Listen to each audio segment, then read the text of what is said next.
Listen, babe. Oh, yeah. It's alright, alright, alright.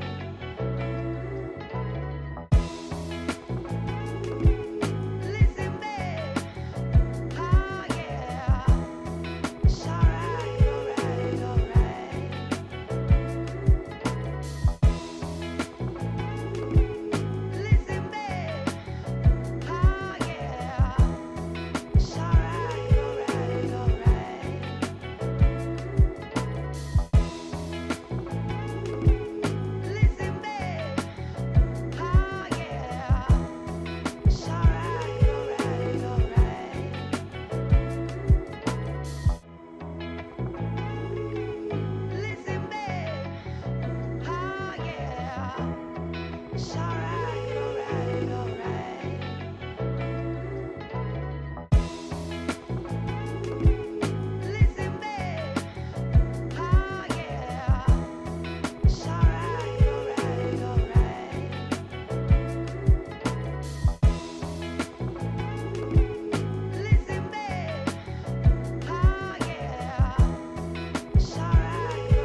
Hood, what's population? What's going on? Welcome to another Hope edition. We about to have a pretty amazing class tonight. We got a lot of dope material. I'm gonna go a little off script of the book based on a couple commentaries we had over the last couple of weeks and conversations I've had with fellow Hope members. So I'm pretty excited about the class, and we're gonna play a little game as well because I think the activity portion of what we do is important. So buckle up, Buttercup. It's gonna be another episode. Pick your feelings up and take them in the next room and put a cartoon on so that they can watch, and let's get in here and get real. All right.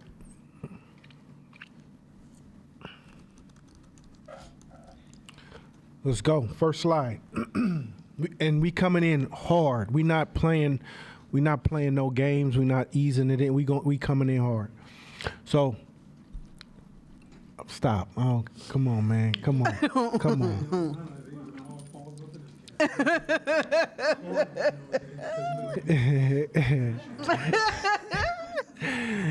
Shabisha, please break this up.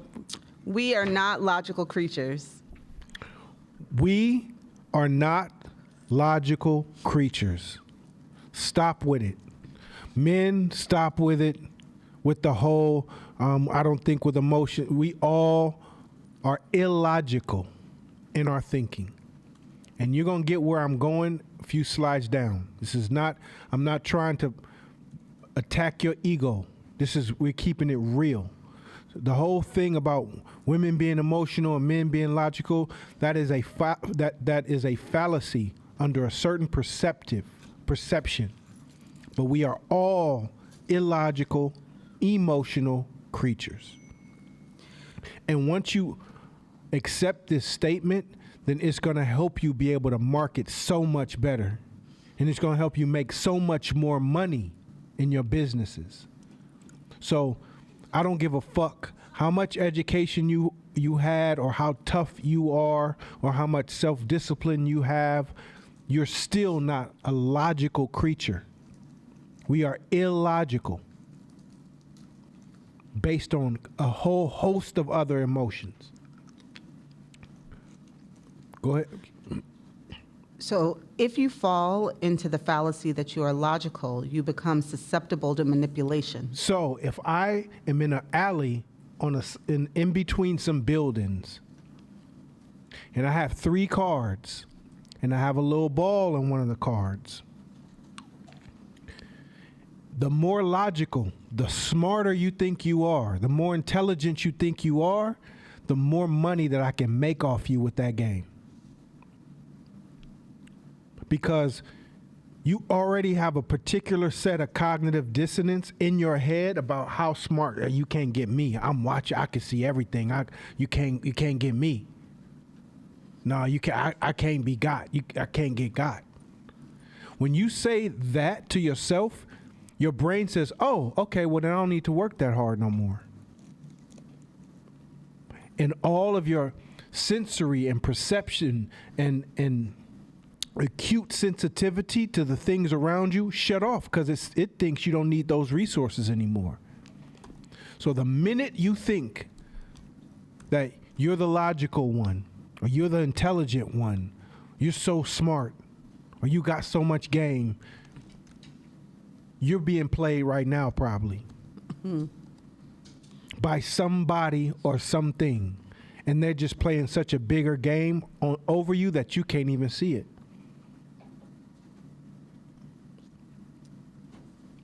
Understand that. This is fundamental. This ain't no suggestion.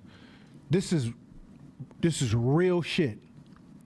And the difference in the ones who get it and the ones who don't, the ones who accept it and the ones who don't, is drastic financially. It's drastic. I can't force you to own this. I can't. But I could just stare at you on the other side of this fence and be like, yo, I tried to get you in. I'm trying to get you in. None of us are logical creatures.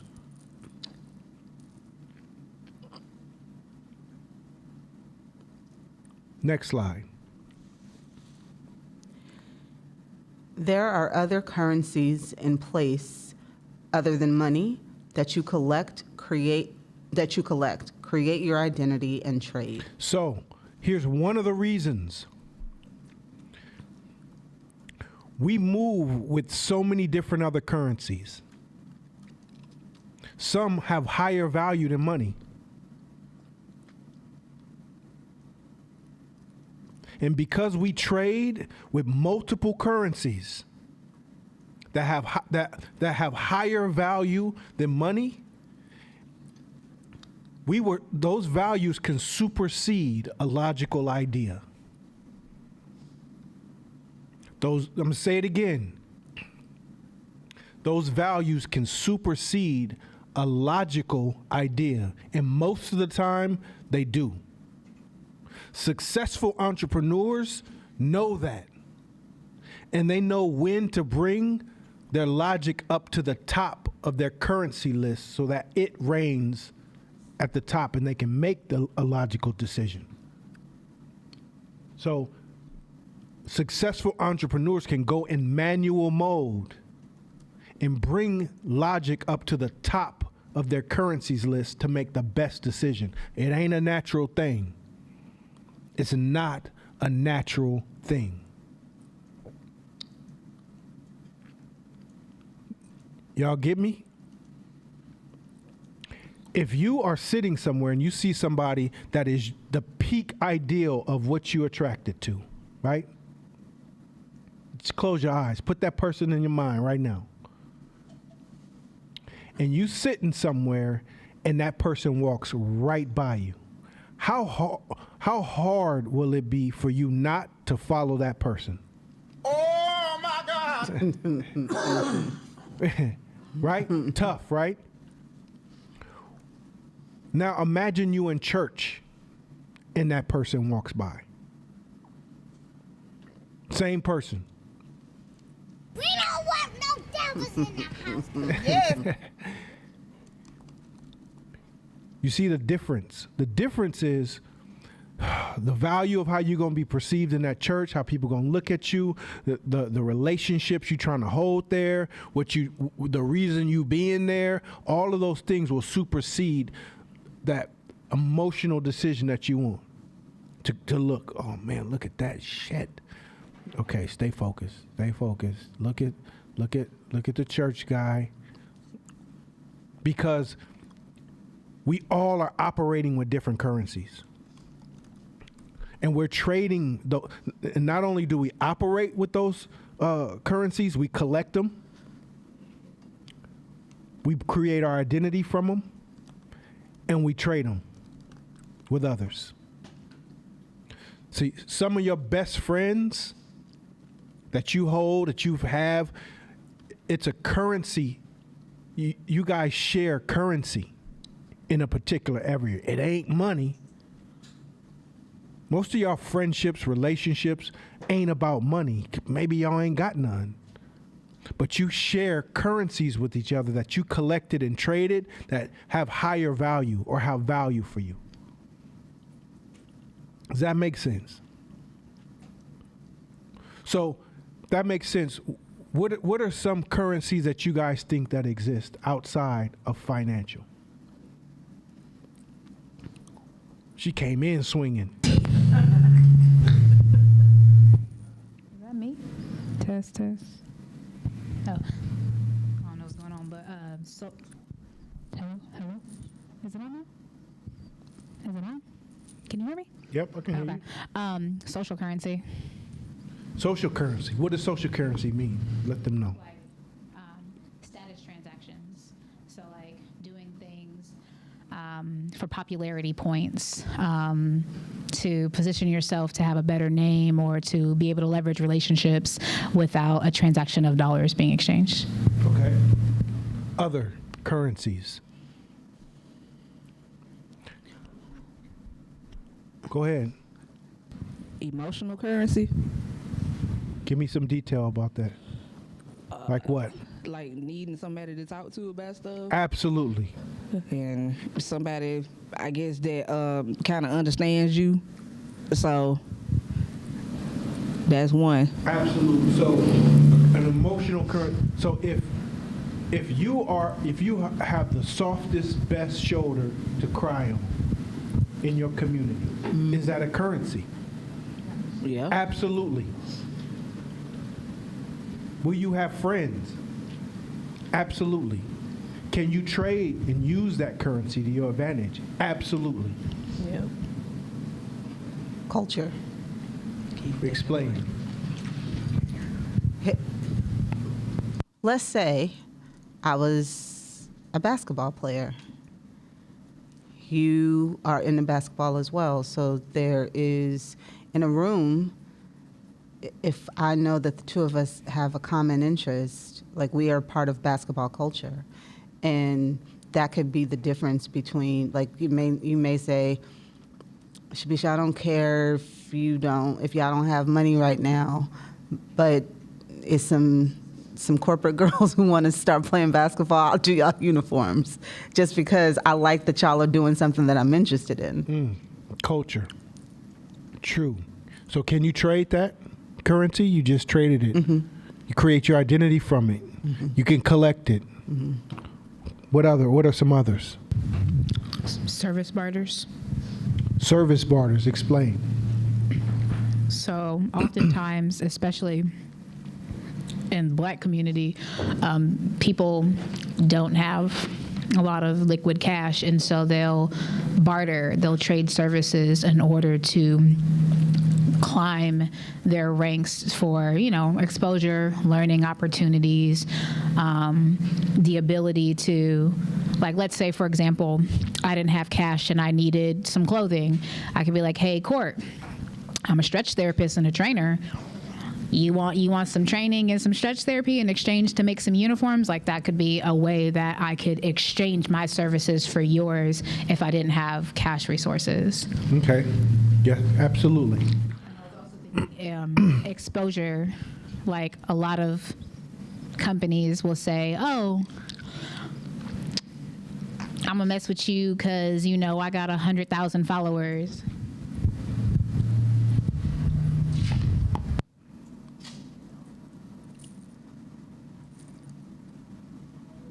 Is that working? Is the mic on? It's on, the light's on, but it's not on. This one does. Hello? I think you got to turn it on. Is it on? It's on? The light's on, but I don't know if it's on the soundboard. All right. Well, she said service currencies. Here's the thing, though.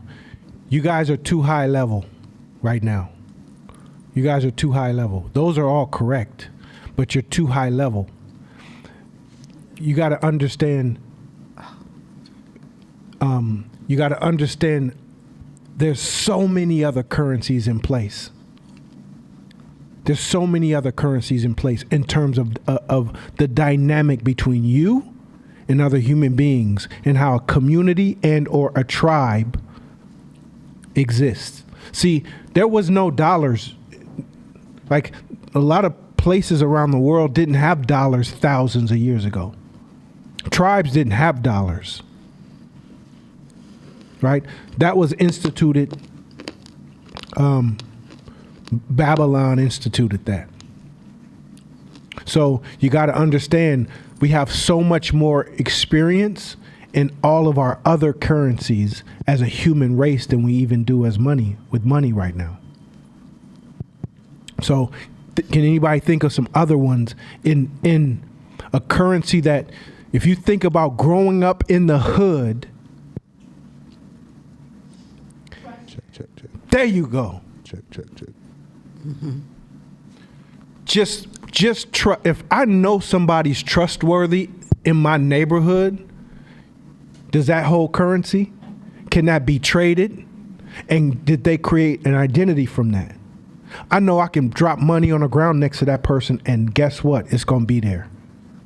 I know I can tell that person my deepest, darkest secret, and guess what? It ain't going nowhere.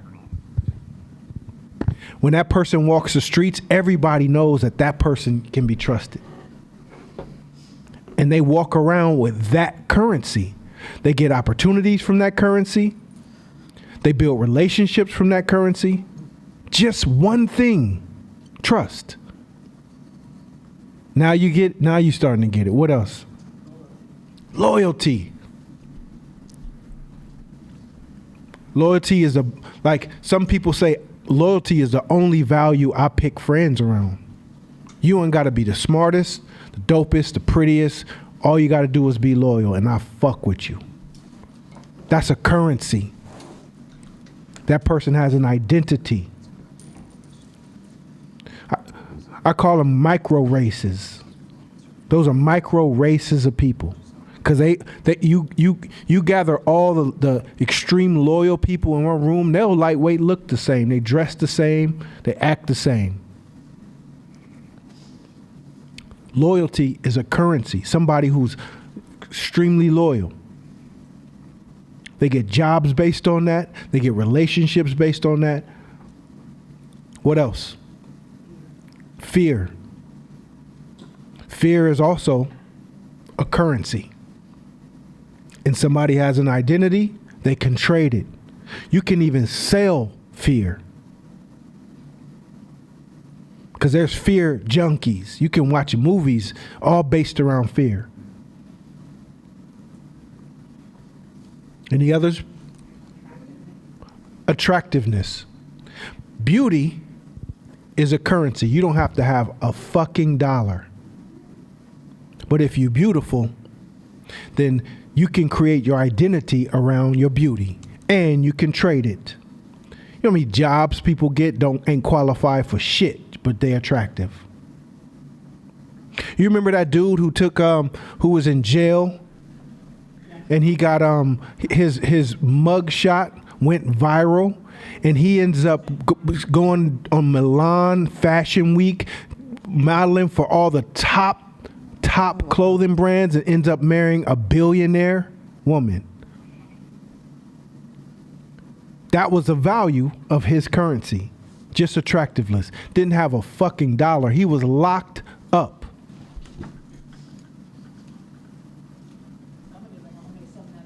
You understand that?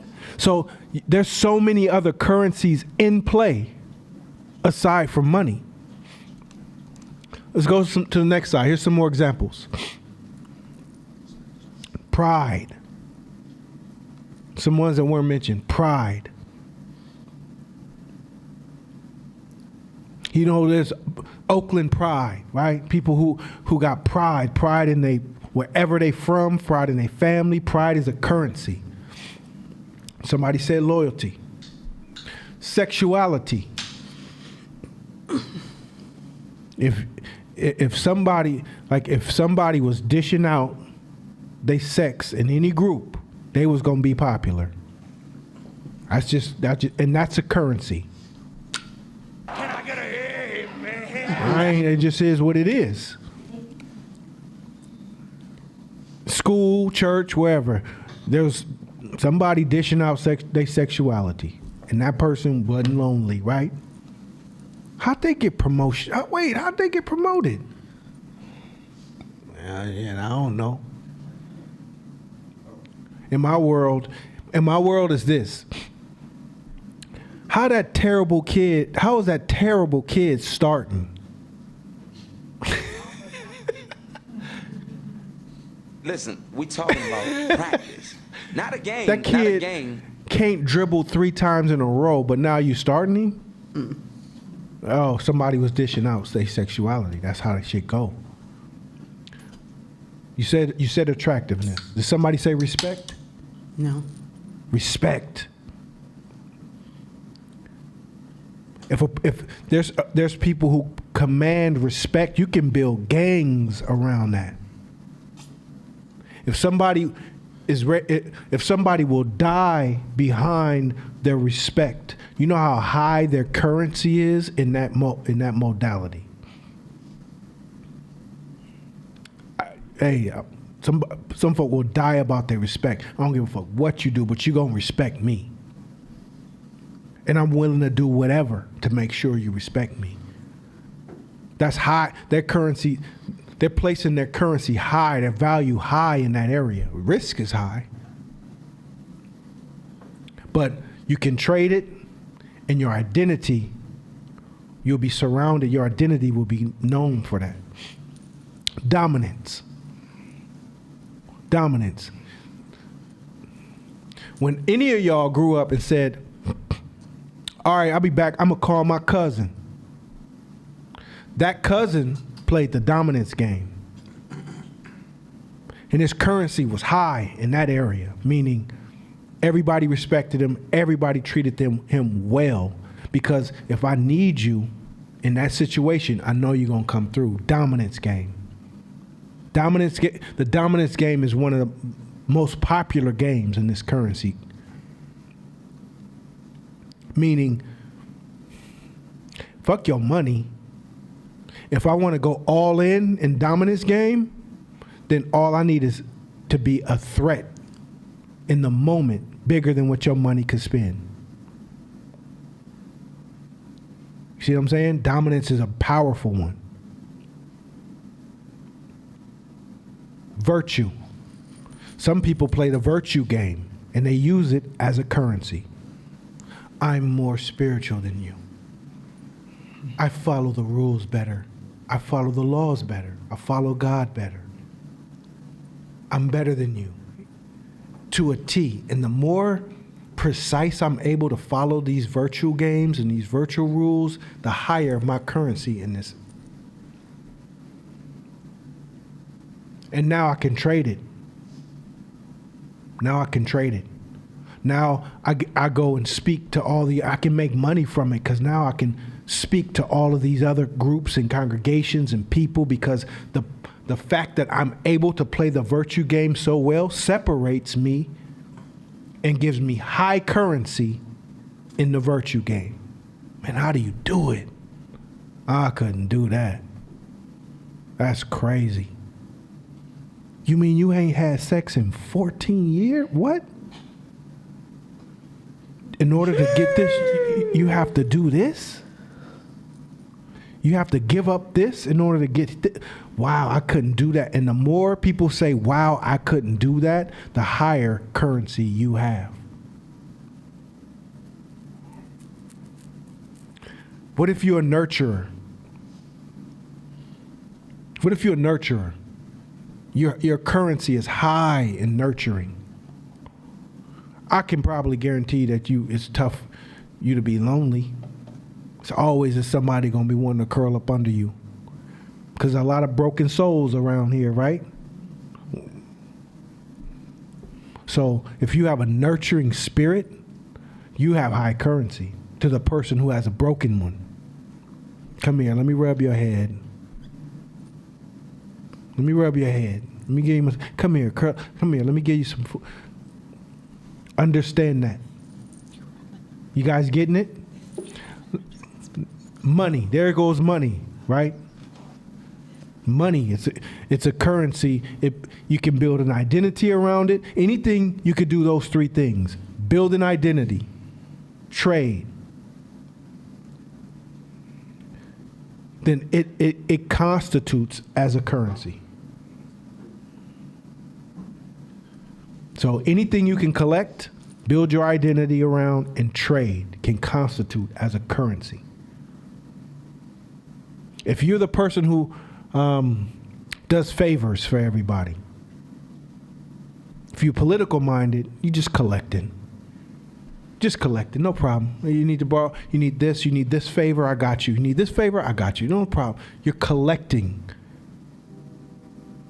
Building your identity, and at some point you're gonna cash some of those in if that's how you think.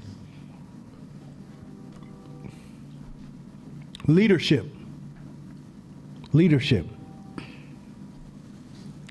can create an identity as a leader. You can trade it. You can collect it. Which means if you're known as a leader of the group, hey, what do you think? Let's get this group together. You're in a category that very few people ever see. That's why a leader with high currency can lead in any company. I can be the CEO of McDonald's today and be the CEO of Foot Locker tomorrow and be the CEO of Apple the next day. Because the currency of leadership is bigger than the actual product or service. It's a currency. Next one's discipline. How disciplined you are is a currency. The people you hang around are like you. Some people aspire to be you. You can trade it, and your identity is a reflection of it. How disciplined you are. Honesty. Same thing, similar to being trustworthy. Somebody said trust. You said trust. If you know that person not gonna lie to you, that person's gonna keep it all the way real. They're honest. It's a currency.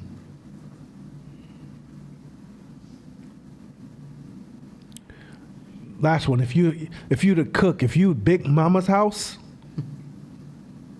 if you Big Mama, in your house, you always smells like comfort food, and you can really get busy in the kitchen. That's a currency. You ain't never lied. That is a currency. And you can trade that currency.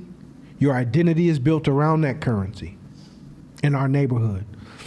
This is just these are just a few examples. There's hundreds, maybe more, of currencies that we deal with and operate with every single day. If you're the trendsetter, that's a currency in your neighborhood. If you're the trendsetter, that's a currency. Period. Some people don't have any currency, so they pick one. This is gonna be my niche. I'm just gonna jump into this. That's how sometimes people become killers. I don't got no talent, no skill, no nothing, but I know I can get a lot of respect. I have a niche. This is gonna be my identity in the hood. But there's so many currencies. And once you understand this, then you have a completely magnified understanding of how to market and of yourself. So if you've ever been in an argument about something, and you're like, man, I don't give a fuck about the money.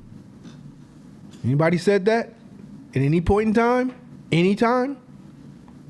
It's because at that moment in time, the currency of this value was way more important than the currency of money.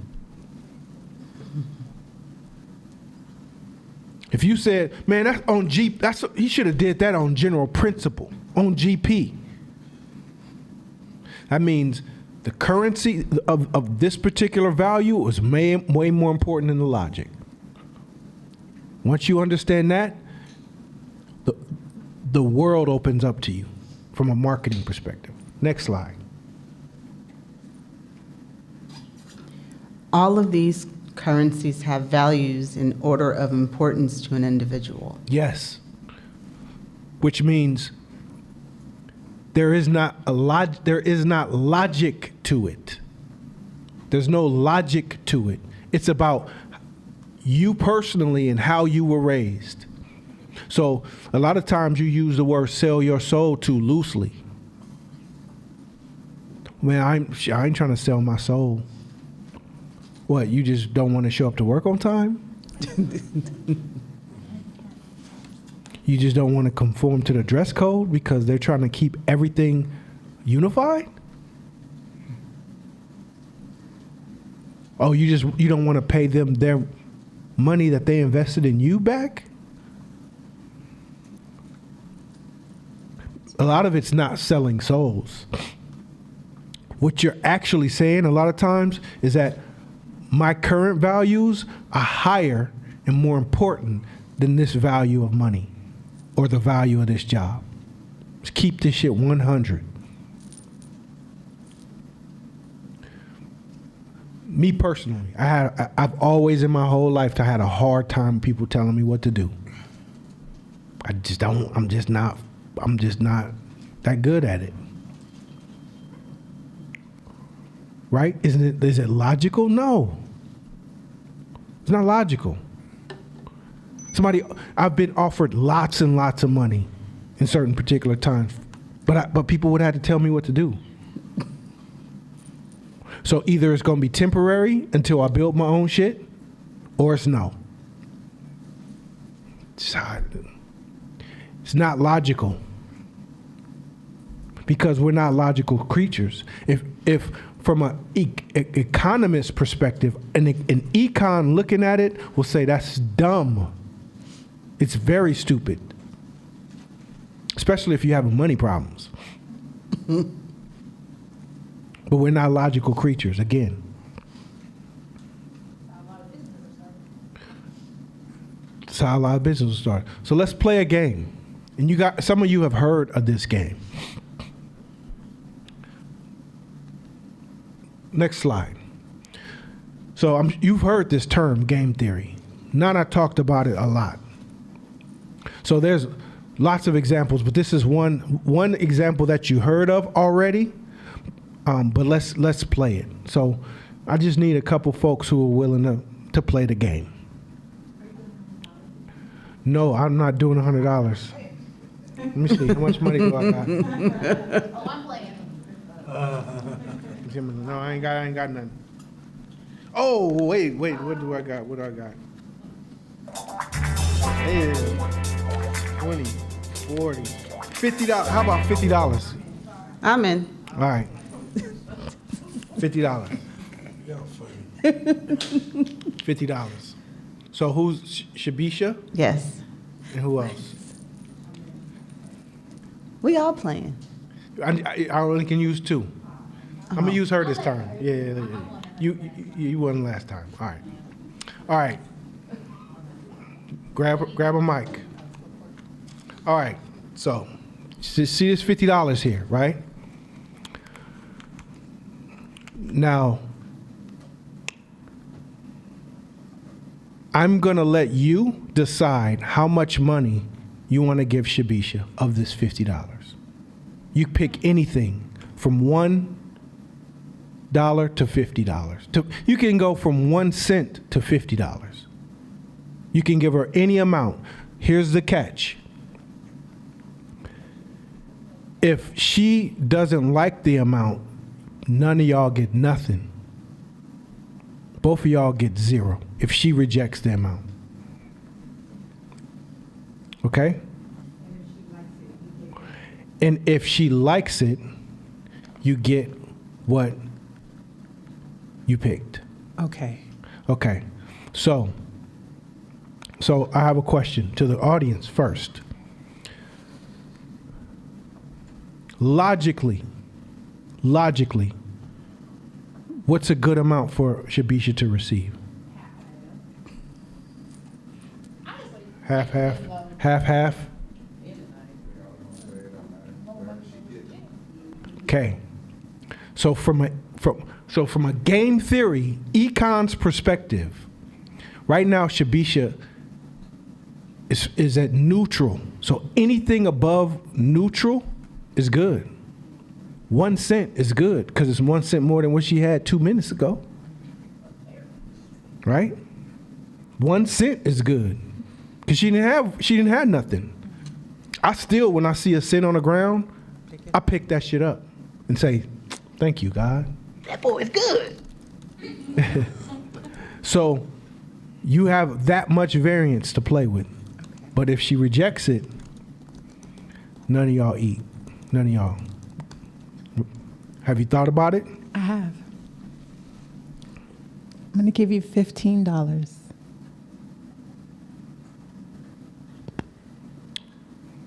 Okay, I'm going to give Shabisha some time to think about it, and then you can let me know if you agree or disagree.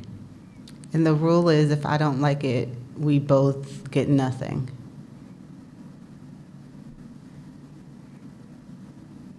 Or I take it and we both get whatever we had. The rule is if you don't like it, you both get nothing. Can I add something to it? Nope.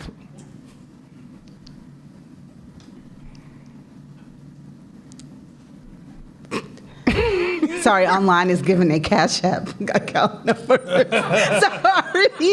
Sorry.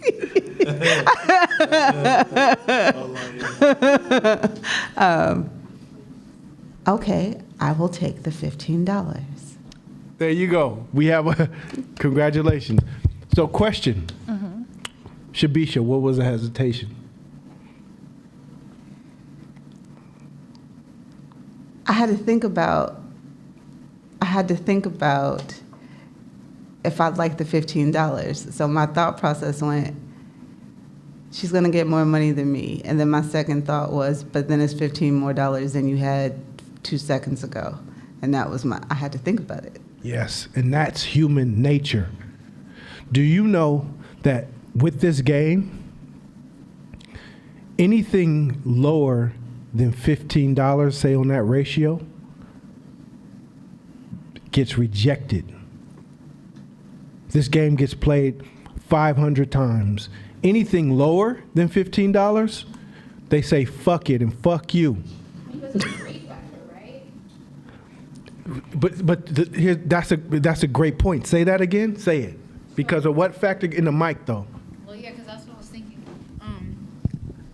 From the psychological standpoint, I'm sure that most humans, whether they can acknowledge it or not, are operating from a fairness space and how there's givers, takers, matchers. If you're somebody that's getting a pot of money for nothing and you have the opportunity to share, and then you decide that you want to be greedy, human instinct is to say, well, you're greedy, so you don't get anything either, because there's a checks and balance system that's subconsciously happening, right? So, perfectly. So, and understand this, all that is bullshit in reality.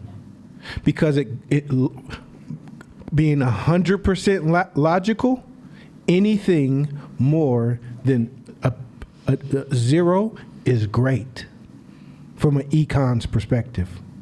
From a logical perspective. So I just want you to show, like what you said is probably congruent with most of the people in here in terms of how we think. But I want to show you how different logic and us being human actually is. Yeah, and then we go to her. Go ahead.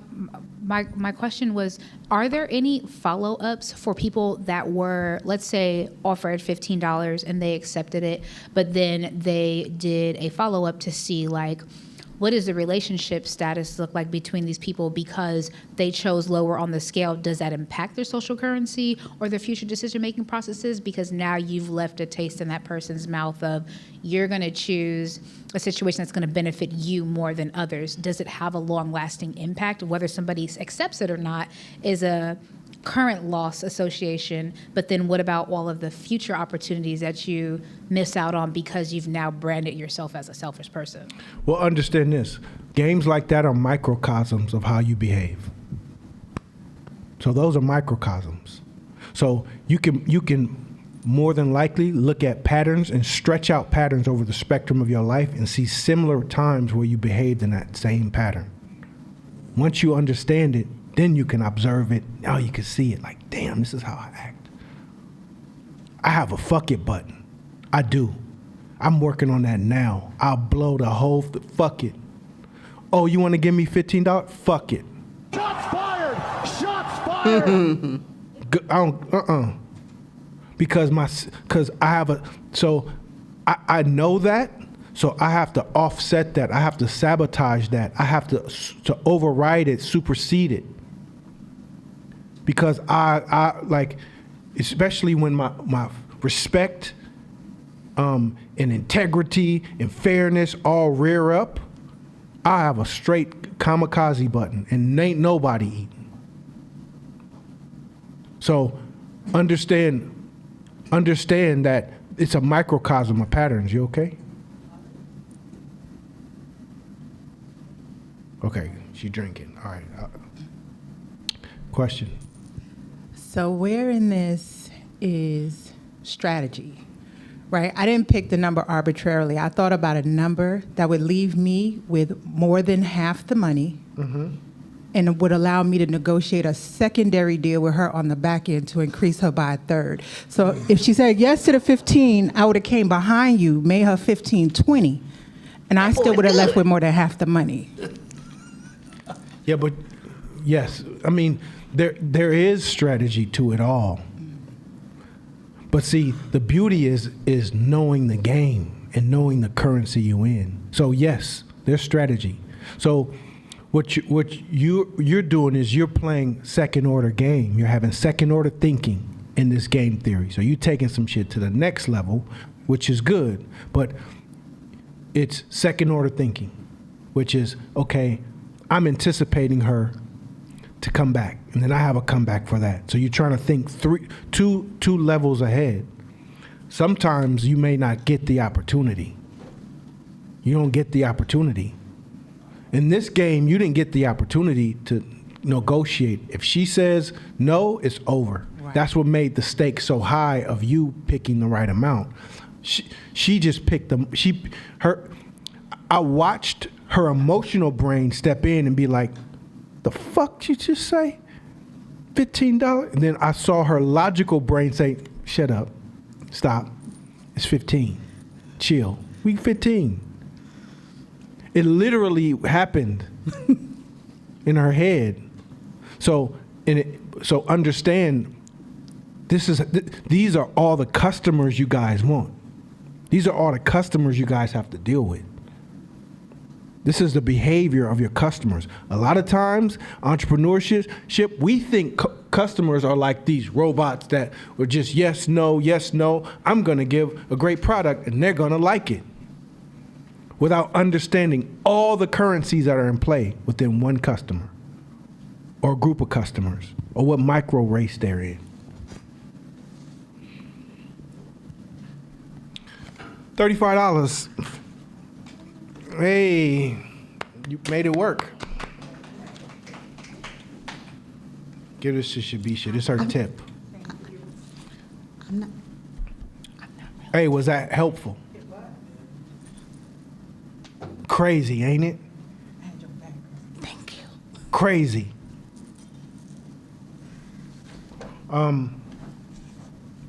Next slide. All you, Shabisha. Okay. How does this apply in business?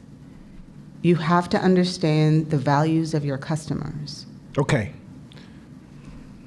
First thing you have to do, you got to understand the values of your customers. So when you hear, hey, who's your target market? And you say, everybody, this is why we like, man, get the fuck out of here. It can't be everybody. It's too many currencies. You got to be good at something. You got to be good at some. You got to know who they are. You got to understand the values of your customers. So, you got to know where money is in those values. Is it number 1, 2, 3, 4, 5? Who is it? If my customers are stock traders and they work on Wall Street, where's money in the scale of 1 to 10 to them? It's up there. At least more than likely 1 or 2. Money motivation is high. If your demographic are married couples that have families, where's money on that list? Huh? It's high? Is it higher than family? No. So you got to know where that is. You running around pushing product and money when they have other values. You got to figure out where God is in there. You got to understand where God lies in your demographic, because that places a higher value than money does. You see what I'm saying? If somebody is pro-black, all about the motherland, all about the diaspora, all about home, all about activism, are you gonna pitch to them talking about, hey man, I got a way for you to make a lot of money. It doesn't make sense, right? Because you're confused in terms of where their values lie. You got to know your customer all the way down to exactly where their values are. So when you push something and it don't land, then now you know. Now you know. That's why this is so important. Keep going. Just offering the product will net you very little if you don't understand the other currencies that hold value. Yo, this is why a lot of us are like, I don't understand why my product ain't selling. I'm selling, the demographic is right here. I'm selling the product to the exact demographic. You have a confusion in currencies, in values. You're lost. You lost. What time is it? 7 o'clock? What is your demographic doing right now? If I lined 100 of them up, what will most of them be doing right now? What show would they be watching? What music, what song will be playing right now? Where will they be scrolling on social media right now? What do they have on right now? Who's in the room with them right now? What their couch look like? What do they look like? How many piercings do they got? Do they got jewelry on? What kind of watch they wearing? Because a iPhone watch wearer and a Rolex wearer and an Android watch wearer are three different people, three different demographics of people. Do you know? If you don't know, then you like, are you an entrepreneur or not? Because it's not that any of these people who are making it are smarter than you. They're gathering more data and more information. They're doing more homework than you. This right here that you just learned tonight is a game changer, really. You can go back into your business and be like, oh shit, I can see it now in another dimension, another spectrum. It's not about, if you have a gym, it's not about them working out and be like, do you like to wear tights? That's the surface. It's what type of folks are you attracted to? And who's attracted to you? Who's attracted to you? When you get in your car, what music are you playing on the way home? Do you get pumped up before you get here? How often do you cry? Where are you in the currency scale? What other currencies do you hold? Are you the loyal one? Are you the one with high integrity? Are you the one with the most discipline? Are you the person with the shoulder to cry on? Can you cook? Because you can add value in any of those places, but you got to know where they are. And then you press those buttons. You press the buttons. This black business shit is, I think we got it wrong. We just want people to support black businesses because we black. And we want people to give us money because we black businesses. And we want people to follow, like, subscribe, and share just because we black businesses. Shit. But that ain't gonna cut it. It don't fly. We got to do just as much research on our demographic as other cultures do on us and learn them like the back of our hand. It ain't Hennessy in my office because we drink Hennessy. We categorized our customers into 4 different categories, and we create spaces for them to feel important in each category. So when they come in, they don't know that they're one of the 4. And they come in and like, oh shit, this is dope. Because we know there's the earpiece coach named Clarence. And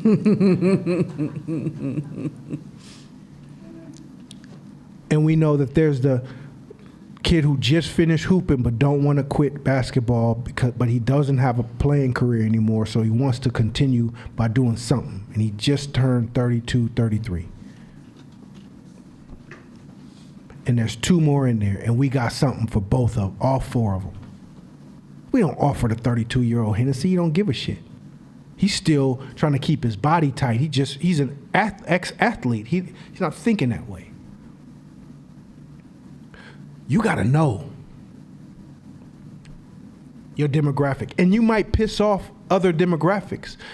There's lingering demographics that just like you and be like, hey, why don't you make a so-and-so? Why don't you make a this? Why don't you make a that? If you don't know how to service that group well, stay the fuck away. Focus on what you are good at. And you got to leave them hanging. We start making more money in our company the minute we locked in harder on who our demographic is. I can't help y'all. I ain't good at that game yet. I can't help it. I'm not good at that. I'm not good at that yet. This is what I'm good at. You got to be polarized. You got to make people feel like it's us versus them. Not, oh, I'm here for everybody. Next slide. Any questions on that? Okay. How do you balance that against, like, knowing when to throw away an idea versus dialing down on it and saying, I just need to dial down further on my demographic?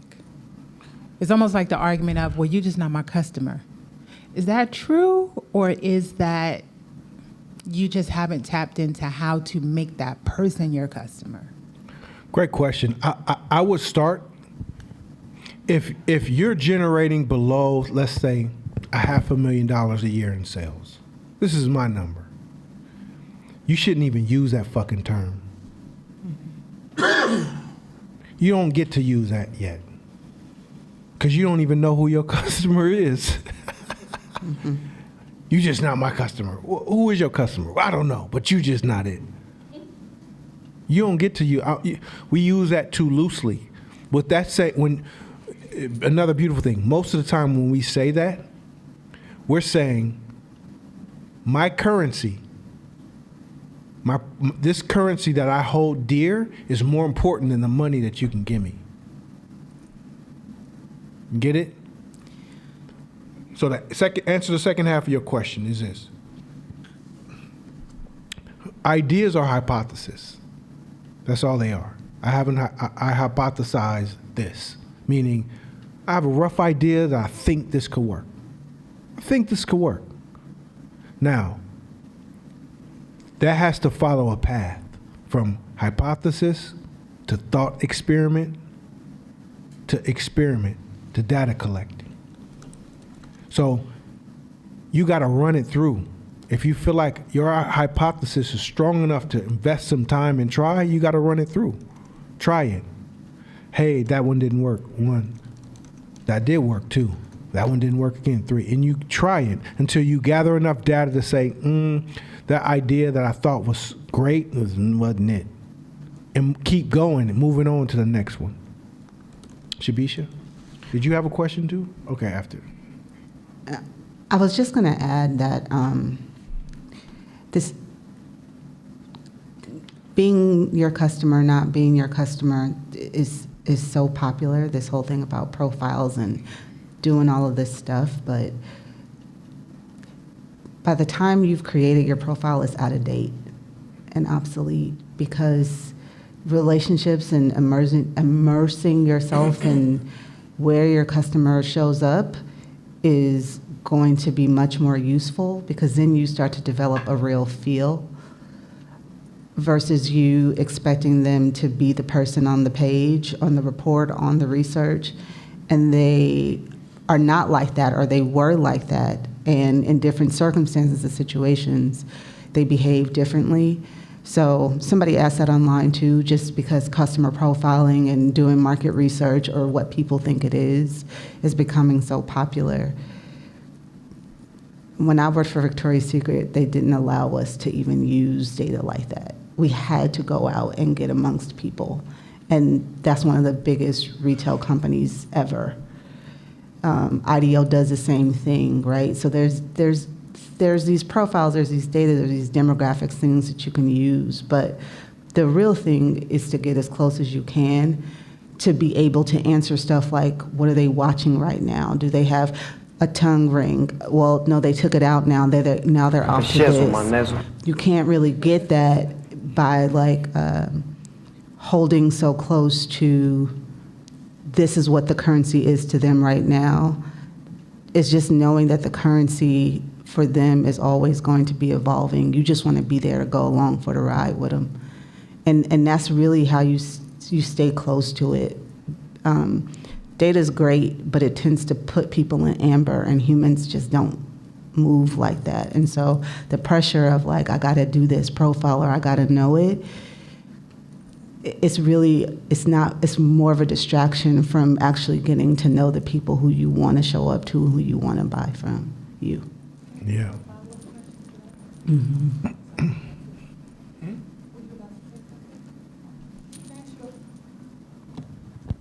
Ask you a follow-up question to that from a perspective of marketing through social media. Mm-hmm. And I know Nana said you don't have followers, but for the point of this question, let's say you do. Mm-hmm. And if you have 250,000 followers versus if you have 500 followers, based on this theory, it would seem like the person with the 500 has some advantage because you have more of a direct line of sight because there's not so many people in the room. You might have more interaction points, so you can speak a little bit more to thoughts, feelings, wants, preferences, desires, versus when you have a large following, can you see all those people? You can, because it matters who's purchasing, right? So retail companies know not to pay attention to followers. They pay attention to the line called conversion, because that's the person who's voting with their money. Now, they'll pay attention to them, but they're online. Social media has a lot of noise.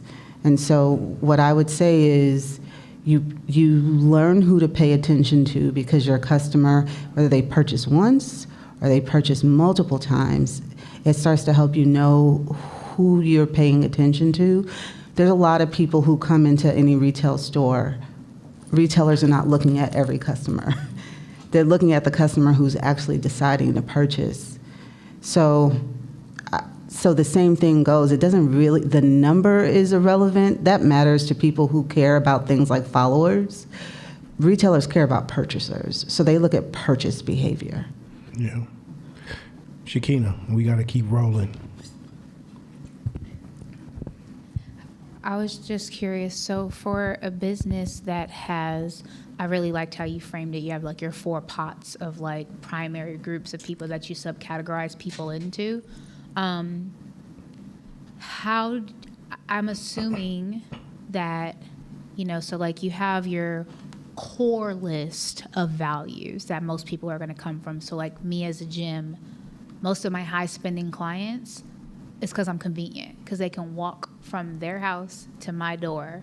And so convenience is a huge thing. And they don't mind spending the high price tag because they can walk to me. And then I would assume like secondary, it's like support, knowledgeable trainers, like knowing they're not going to get jacked up. But like I would say like those are like the top 3 things, like convenience, knowledge, and have a lot of moms. So just having a support system to plug into. But then when I look at my clients, we have 74 clients, and I was laughing because I do try to find the commonalities between my clients, but they will range from Apple Watch users, Android Watch, Aura rings, Benzes, to whatever. Like there's such a wide array, so I don't think that. So I'm struggling to find what are the things that I should be tracking, because we have a big pool to choose from with a small group of people. Yeah, so you just don't know the currency. Mm-hmm. That's Okay. You just don't know the currency. Mm-hmm. Okay. And trying to intellectualize it here, it'll even make it harder for you, because you're telling your brain that it's wide. But there's there's a thick line that connects them all. And if you ask enough questions, you'll find it. Meaning, you don't make no assumptions about shit. You ask, and you ask again, and you ask another question, and you ask another question. Why? Why do you come? What makes it? Why do you pay the? You ask. You don't make no assumptions. And over time, if you're asking the right questions, then then the currency will reveal itself to you, and then that's when you pour into the currency. Oh, this is the currency. So now let me magnify this currency, make it more fun for them, almost to where it creates addictive behavior. Now I'm starting to have dangerous talk, right? It's you can create addictions for when you understand your market so well and the currency they use so well, then you can create addictions. You can make what you do addictive, where they have to have it. You make them think they gotta have it. I need this. So every market. Now, you gotta stop looking with your eyes. If you said, oh, who's my average hip hop consumer? You think a black kid from the hood. Go to a concert. Mm-hmm. Majority of them are white and Hispanic. Oh shit! I didn't know. Of course you didn't, because you're using your brain and not your logic. That's how you use logic, is you gather data, and that's it.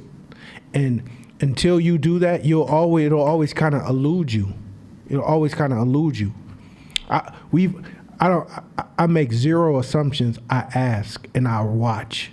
And I look and I study and I pay attention. I take notes. I ask again. I keep asking until the currency will tell you. It'll form itself and be right there in your face.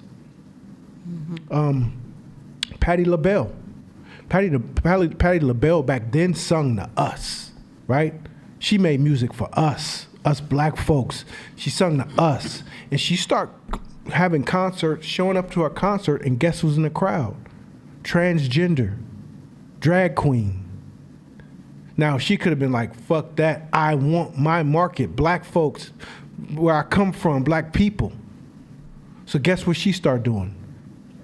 She started dressing more flamboyant. It's like pouring fuel to the fire. And in business, that's what we do. This year I realized who my demographic is. Oh shit. On the apparel side, not the team uniform side. On the apparel side, I realized, I've been chasing this group right here because I want them, but they don't want me. So fuck them, because this group buys the shit out of what I have. Mm-hmm. So I just market with kids that look just like them. This demographic age group, 11 to 14, that's my shit. Now, I've always wanted the older group. But the trickle is this group is a lot of money. So I zone in on them. And shit goes like this. What you like, what you listen to, who do you aspire to be? Who do you look up to? Hey, come through for a photo shoot. Who's your favorite player in the Bay Area? Come through for a photo shoot. What's your favorite color? Come through. What's your favorite songs right now? The fuck is that? All right. Background music. Do you understand? It ain't about you. It's about logic. Once you play with logic, the game changes. Nike and skateboarding. So, little history lesson. Up until 2006, Nike had about 98% of the athletic footwear market. About 98%. Nike, killing the game. 2006 rolled around.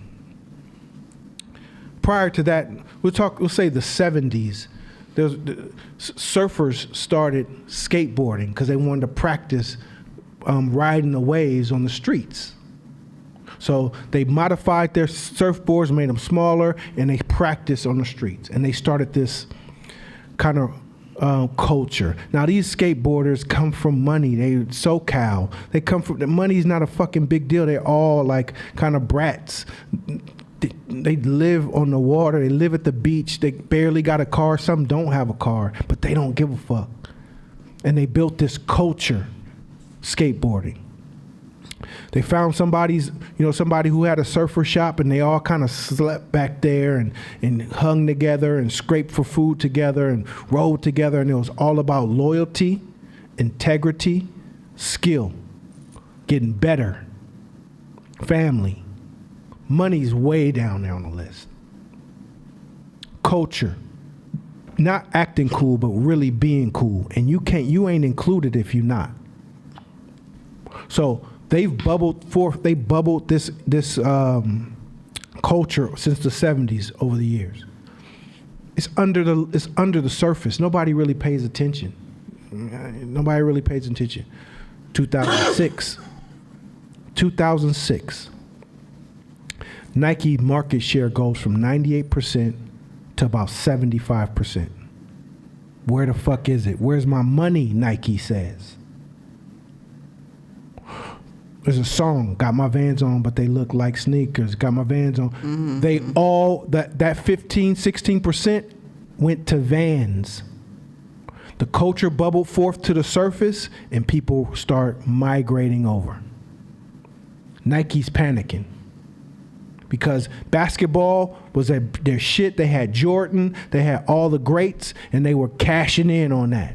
They didn't have nothing to worry about. Some stupid ass sport that's not even a sport yet called skateboarding took percentages away from them in the teens. They ignored it for a second, but they had to respond. So guess what they did? Cool, fuck it. Nike, SB, Nike skateboard division. Because we Nike, motherfuckers gonna run and we gonna be back in business. Guess what happened? Nothing. Oh shit. All right. Board meeting time. Nike executives can. Who's the top skaters in the area? This 5 skaters? All right, cool. What are they getting paid? 100,000, 200,000? Offer them $1 million. Guess what happened? Nothing. Because their currency, Nike at the time didn't understand the currency of skateboarding. There's no fucking way you're gonna turn down this money. Because the thing is, in my skateboarding culture, if I take this $1 million and come back to my community, my name is shit. My reputation is shit, everything is shit. So it's almost not worth it. I'll keep making this 200,000 from a skateboard brand that was homegrown out of San Francisco or out of LA or somewhere where we all know each other and support each other than some fucking giant called Nike. It took them hella years. They were getting a beating year after year, all because even as a big company, they didn't understand the currencies. They finally cracked it. Because they took a shoe that was already widely popular and put a SB on it. And they finally convinced one of the top skateboarders in that industry by just stacking money on money on money on money. And they signed a gigantic deal just to crack the door open. And then Nike SB start taking off. So this isn't about small or big companies. It's about understanding the currency. At any size that you are, if you understand the currency, you have a better shot, a higher probability of winning. Last slide, or couple more slides. The team that sees reality the best wins. Yep. This statement stands alone. Just Jack Welch, one of the most winning coaches, college coaches in history, right? You gotta see reality.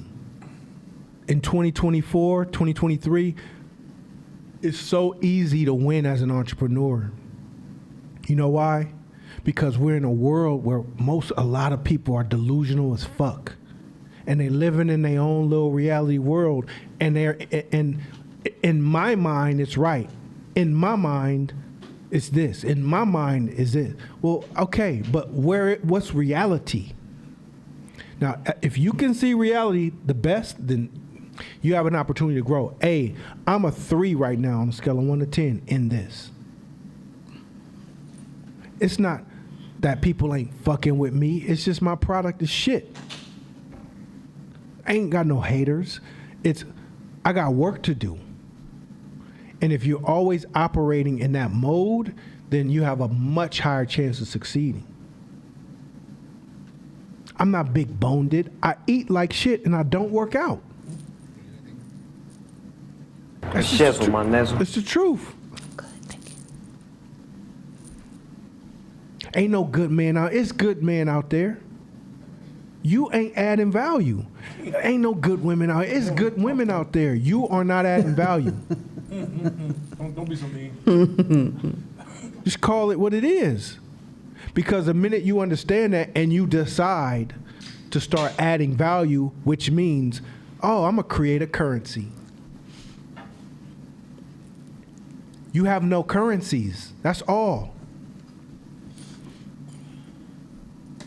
Hey, let me jump in on this one because this is going to be my opening comments. So you want to eat 5 minutes into my time. This is perfect. You did it again. Another one. So remember last week we talked about bargaining with reality.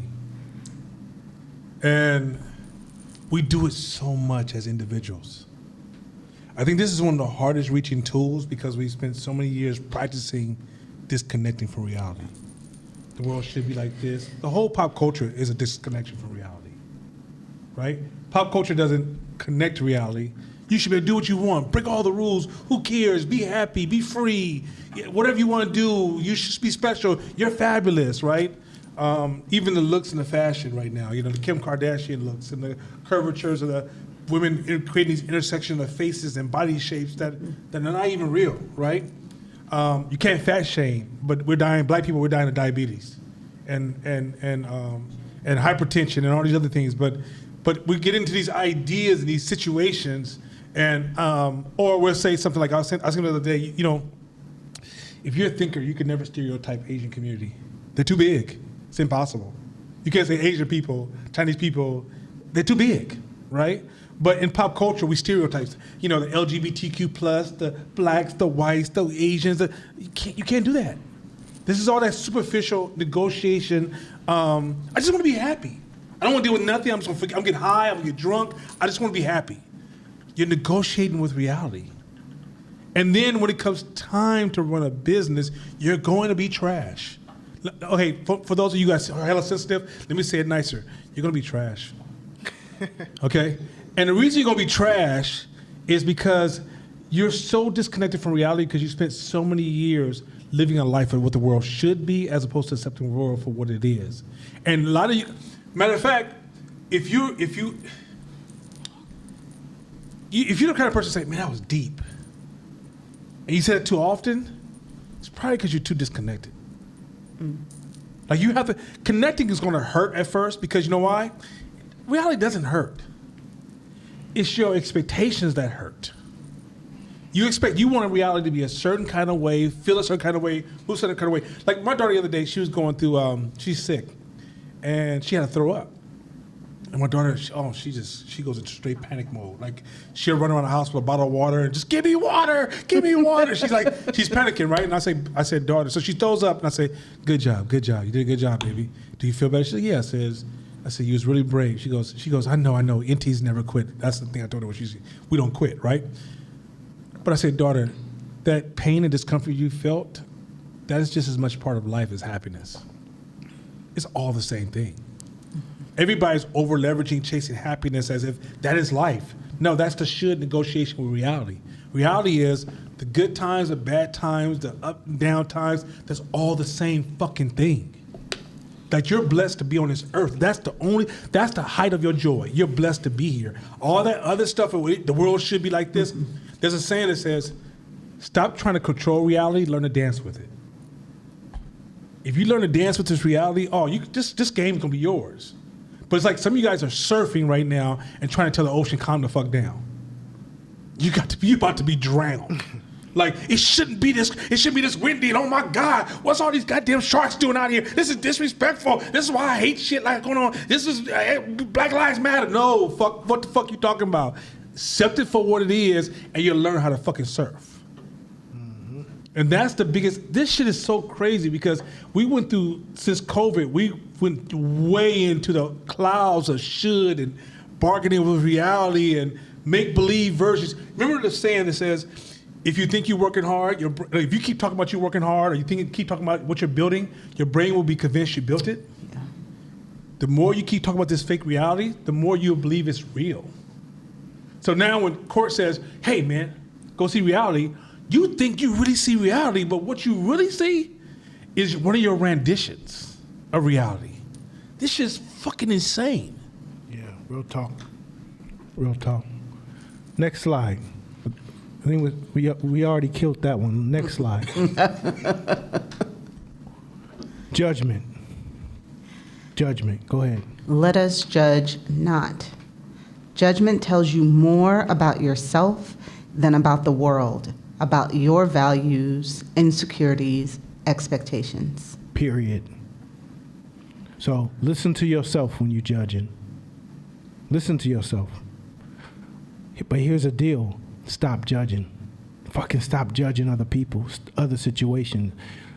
You ain't all knowing. You don't got it all figured out or together. Okay, let's go in your closet. Let's look at your insecurities and failures, what you've tried and failed at, what you not cool at. You will find that you got a lot of shit to laugh at. So that's why when you judge, you're more reflecting what your insecurities are than others. That's Bible. That's stuff. That's basic Bible stuff. Stop it. It's so simple, but stop. And here's another reason why you stop. Is because our subconscious mind is always working for our survival. Right? We clear on that? On the same page? Now, if you are a judger of other people who are going after something, subconsciously you tell yourself what? Damn, so that means when I go after something, there's going to be people judging me like that. So maybe I shouldn't even try. You basically cast a spell on yourself. But if somebody's going after it and you're like, man, good job, keep trying. Man, I'm proud that you even got this far. Good job. Keep it going. It's all right. Don't worry about it. Just keep going. Try again. At least you trying. All those things, that's a projection on you when it's your turn. And you stack that currency upon itself that when it's time for you to go, you have full freedom to go after what you want without worrying about what you look like. Because in your mind, the world is rooting for you. Whether they are or not, it still works for you. Next slide. Go ahead. Mother Teresa and rich assholes. Mother Teresa and rich assholes. This is a funny, great, strong story that I want to tell. I need time to tell it. So we're going to talk about it next week. This will be on the first slide next week. But I need time to talk about it. So that'll be first slide next week. Any quick questions before we move? All right. Thank you. It's cold.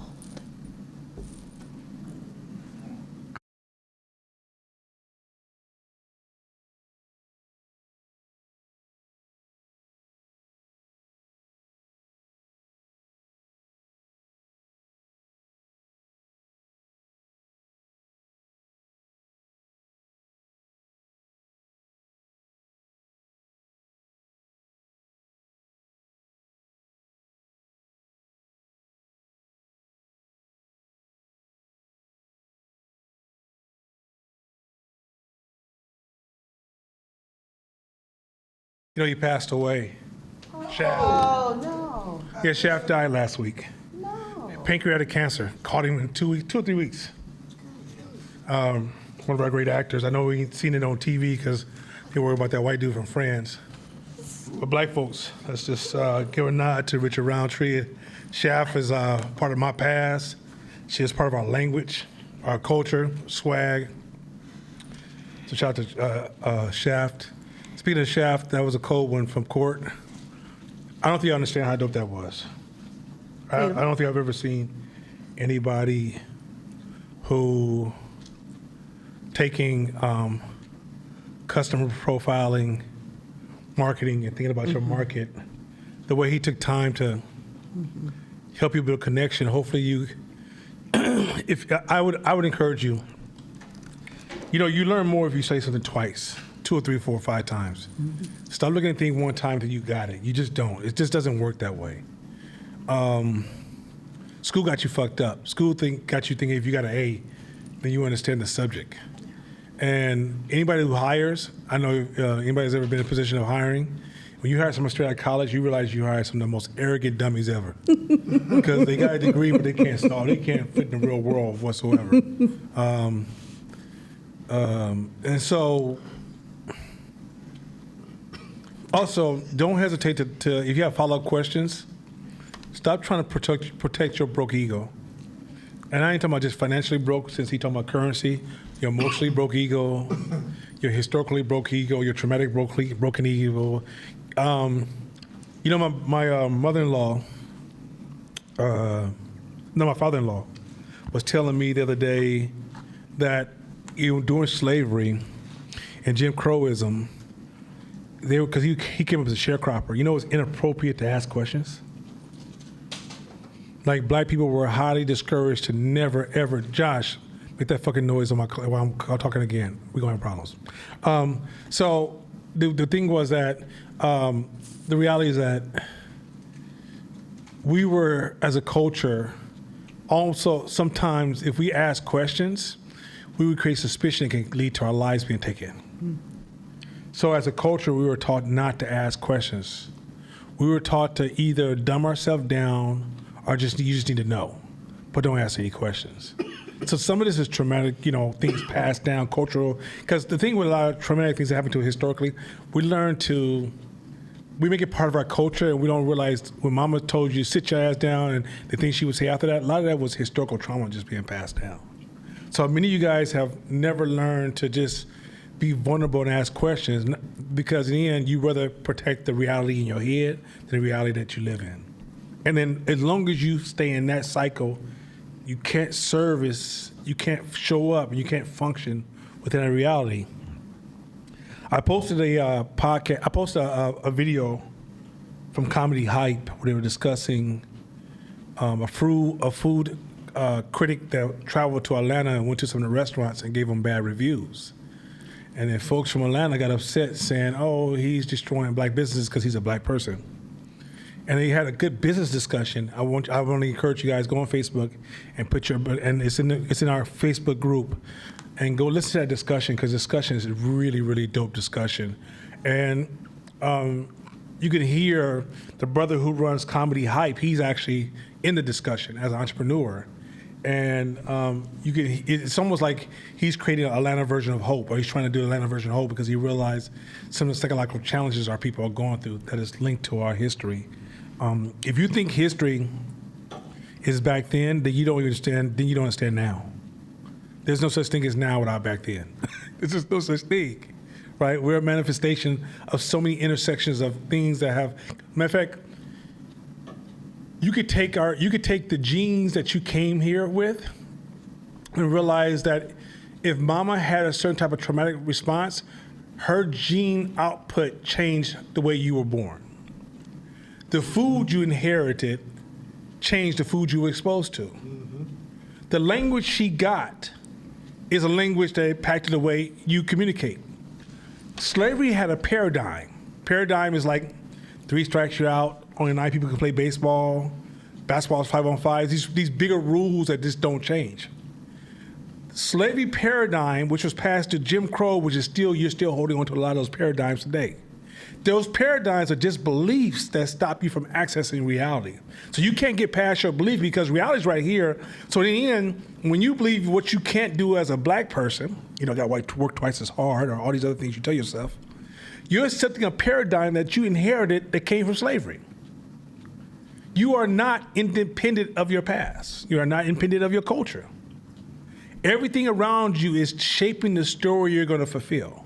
Now, in that story, you can believe you, Mickey Mouse, or the Avengers. You're still going to try to be Mrs. Wilson from 73rd Avenue. That's all the fuck you're going to be until you shift your paradigm. You can work hard on some shit, win some trophies, win some goals, make some money, but somehow you're going to get back to being Mrs. Wilson from 73rd Avenue. Change really requires a lot of thought because a lot of times, even when we grow, we will sabotage it by our limited paradigms. And our paradigms are passed down. So when I say we created hope to attack the impact of slavery, it's attacking the paradigms that you don't even realize is the limitations of your thought. It's way, way, way fucking deeper. She ready to roll today? Yeah. We good, everybody? Oh, go ahead. Shki looks at the face like, what was that? We're not gonna ask questions. Go ahead. No, that podcast was hella fire. There were two things though that I was hoping we could talk about in class. If we have time, we can do it afterwards. If we don't, but the one of them was how they talked about the house rules, and I just thought that was very interesting to pretty much be getting like beat on both sides. Like you have this racial transgression to like try to keep you in place and keep your culture out, and then you're getting double back-ended on the other side by your own people. And so I would love if we have time to talk about that. And then the other thing was how they were talking about, like, they didn't directly say it, but just like the passing of like people not being like having ownership, like the lack of accountability. Like if it's not in support of, then it's against. And I just thought that was like, it literally felt like somebody from Hope like dropped in there, and I was like, oh, this is tight, because a lot of the things that they were talking about, it was refreshing because I was nervous that they were going to go in the opposite direction of running away from responsibility. So yeah, if we have time. Yeah, I mean, the first one. Let's try the first one. The first one was you saying that with the so you're talking about the one I posted on Facebook. So you're saying that when they discussed that the rules that the restaurant created, that they did it, but in the same token they were still responding to the challenge of the culture and some of the challenge, like the behavior, some of the poverty behavior that comes from our culture, right? Yeah, so when they were talking about house rules, like they had posted a screenshot and they were like, oh, Atlanta is, let's say, individual or different because like this is a city that has a bunch of self-made celebrities, and like they have these rules to protect themselves against a certain class of people. Yeah, the thing is that they're using defense, not offense. That's just you can get the same impact by using offensive approaches. Mm-hmm. So you can still have rules, but because rules are not meant to just be handed out blandly. Like, first of all, rules are the power of God, and one of these days I explain that really thoroughly. But rules have more power than your brain can even begin. I sat down with my son the other day and explained to him the power of rules, and it's if you get into really the definition of rules, God's hand on earth comes through rules. The one who controls the rules controls everything. There's no individual can override the rules. So the one controls rules. The Supreme Court is way stronger than Congress. But in our minds, we focus on people in Congress. I realize that the person who writes the rules, that's the God of the earth. And human beings, if you look at, that's paradigms, designing your paradigms. The person who designs your paradigms, they can control the outcome. Even with all the chaos that happened, noise that happened, the outcome will always land in their favor. Big corporations, that's a big principle. But when you sell rules, you got to sell them. You got to focus on an offensive approach to them. You can't defensively set them up as defensive tools. The problem with the Atlanta restaurants is that a lot of those rules is they were defending themselves as opposed to selling them back to as providing you opportunities. So there's different ways of it's reframing. No. I understood what and how. I was hoping that we could explore. So, like, they had talked about, like, okay, some of these house rules seem to be absurd, but then they had talked about the flip side of how other, like, higher end or white establishments will also have rules, like saying, So what they were referencing is if you go to a whole, like for example, you go to Waffle Houses owned by white people. They have rules, but they also make you feel like you Negroes coming in here. I'm not having that shit from y'all, right?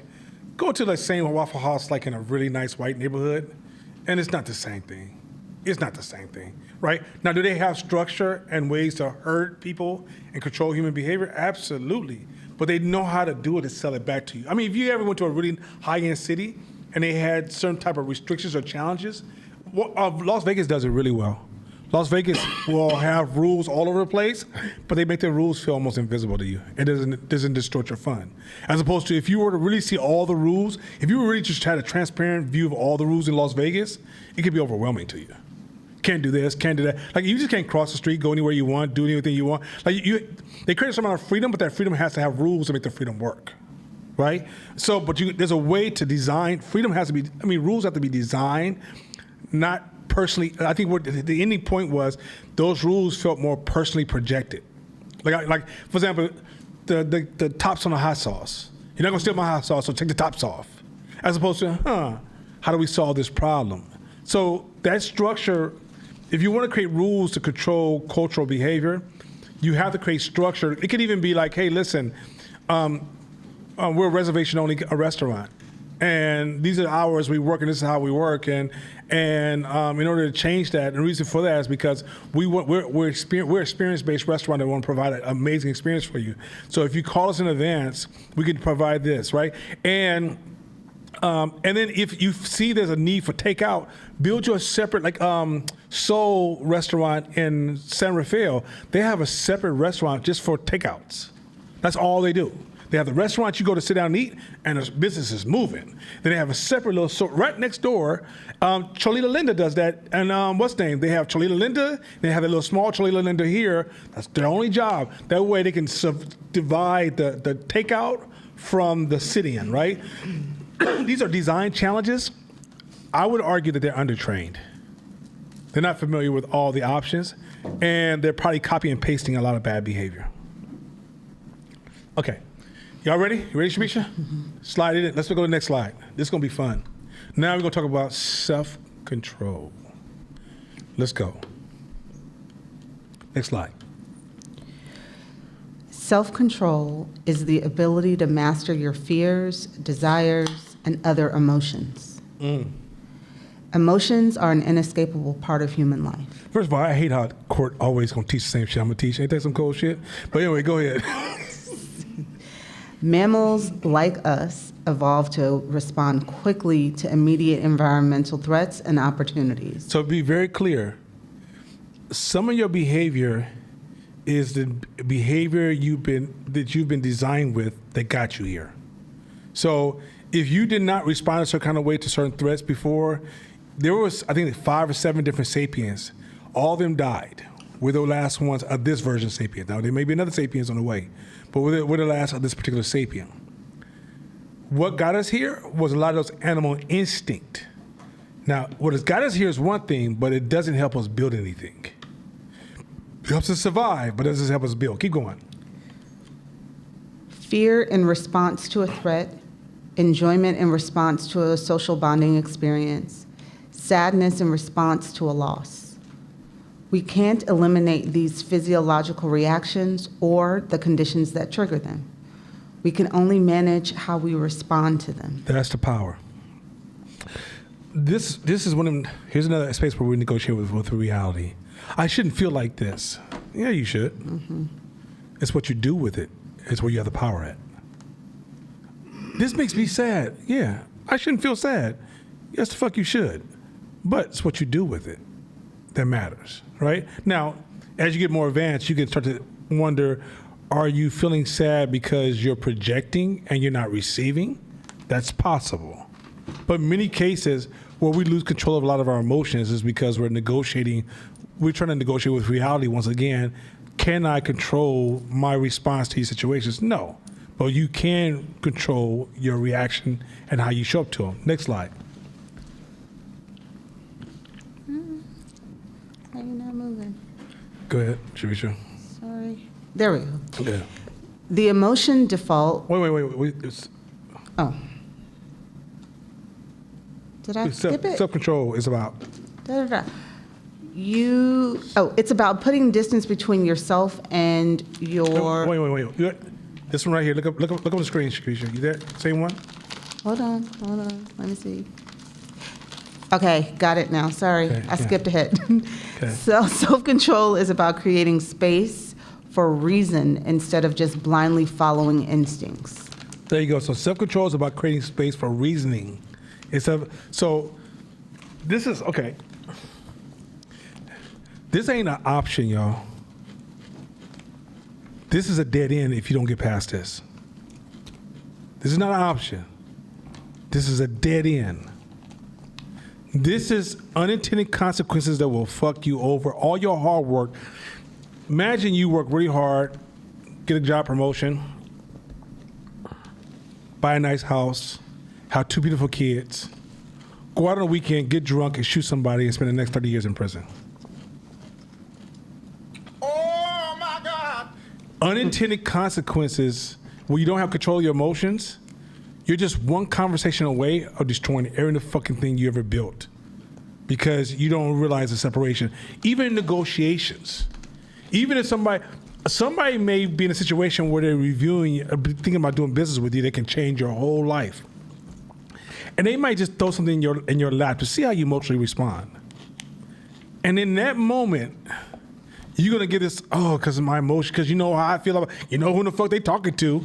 And as you leverage that emotion, you just ruin this hell of opportunity you've lost that you have no idea how far you would be in this life. Because this is not negotiable. Go ahead, Sharisha. It's about being able to view and manage your emotions as if they were inanimate objects. Mm-hmm. Things that don't have the power to determine what you do unless you let them. It's about putting distance between yourself and your emotions. So remember that? It's learning the space between the emotion and the response. It's not optional. Like, look, okay, I'm gonna talk to the black folks for a second. So for all my white folks, just give me a second. I don't know what world y'all been negotiating with, but y'all experiencing racist shit here and there. When you experience racist shit, sometimes you don't experience racist shit from things that just don't even matter. People that don't matter, sisters that don't even matter. But you respond to all of them.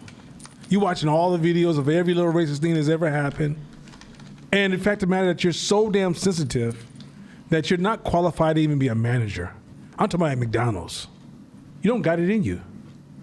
Like, you might work your ass off and make some money because you can work harder than everybody else, but you'll never be good if you can't create space between your emotion and your reaction. Go ahead, keep going.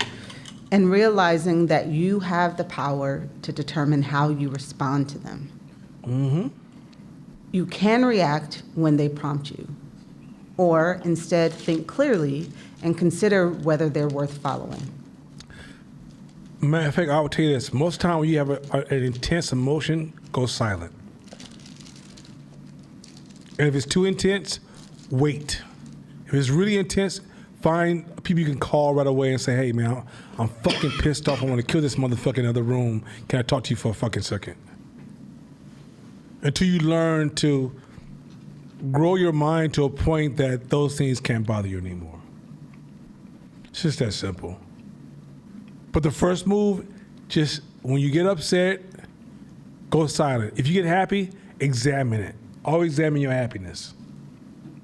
Because in happiness is a lot of foolery as just much as ignorance. It's just as much as anger create foolery, happiness can create foolery. I'm so happy. This is so fun. Oh my God, having a great time. Yeah, are you thinking about opportunity cost now? Are you thinking about positioning right now? Are you thinking about the people in the room? Are you thinking about that happiness is still strategic because who's in the room with you? Are you thinking about any of that stuff? Or are you just happy? Right? When you're a leader, now if you're not a leader Okay, some of you guys came up through high school, elementary, junior high, and you guys played like everybody. So everybody got happy, you got happy. Everybody waved, you waved, right? Leaders don't wave the same. We don't get happy the same. We're looking at every moment as possibly strategic. So if I'm at a party, I'm not going to be the hardest dancer in the middle of the floor. Unless it's all my family. They all know me and we all good. What I'm going to do is I'm going to dance just enough so I can be aware of what's happening in the room, and I'm identifying who's around me at all times. Because why? I'm always moving. I'm just here so I won't get fined. So today, I don't know the context of, even if I'm happy sometimes, oh man, we just won this big contract. What if the contract be the worst contract that actually destroys your company? So even in your happiness and excitement, Tanil will tell you, sometimes, no, we just got this contract, and the first thing I'm like, well, give me details. I don't go, oh great, oh my God, I'm so happy. I don't never do that. Because I still got to navigate this company forward. And my happiness can create neglect. I can be so happy I stop analyzing and pay attention to details. I'm not aware of my positioning, which I'll get into another class. But positioning is everything in business. Everything. And happiness will make you take positioning for granted. Next slide. The emotion default tries to remove any distance between you and your emotions, triggering a reaction in the absence of any deliberation. It wants to win the present moment, even if it means sabotaging the future. Oh, read that last line again. Your emotions wants to do what? Win the present moment, even if it means sabotaging the future. Corey just gave you that testimony. Corey just said a second ago that he sometimes blows shit up. That gives you the win for the moment. But you got to remember that it's almost like having a great meal, but your farm is dead. This meal's great. Tomorrow you're going to start dying, because you have no other food. And in business, it's the exact same thing. It's like if I'm in a business, I turn my emotions down because I'm playing the long game, and my emotions can distort. Doesn't mean that I don't have emotions. I just know how, like, if I'm like, oh, that's great. Okay, let me look around. Let me think about this. What's about tomorrow? How are you going to eat tomorrow? Because I want this to continue to have more good days like this, right? But sometimes I just want to be happy right now. I don't give a fuck. That's what, like, getting high is about. As long as I'm happy right now, I'll worry about tomorrow when it gets there. Oh, okay.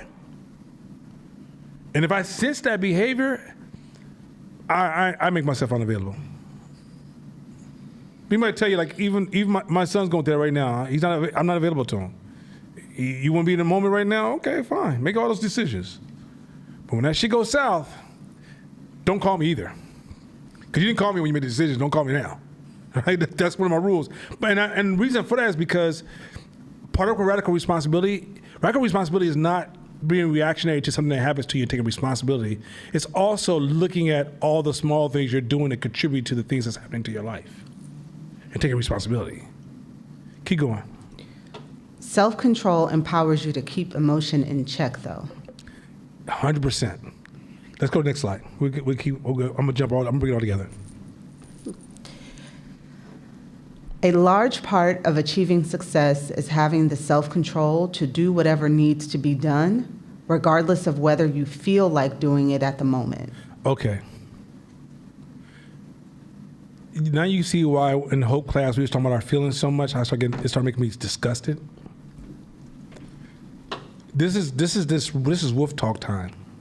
Me and Court can know. Court knows, and I know. I can't go to him. He can't come to me. I can't go to Pastor Chris. Pastor Chris, no, he can't come to me. I can't go to Michelle. Michelle can't come to me. We cannot say, I didn't feel like doing it. I was so mad at him. I just couldn't even look at him.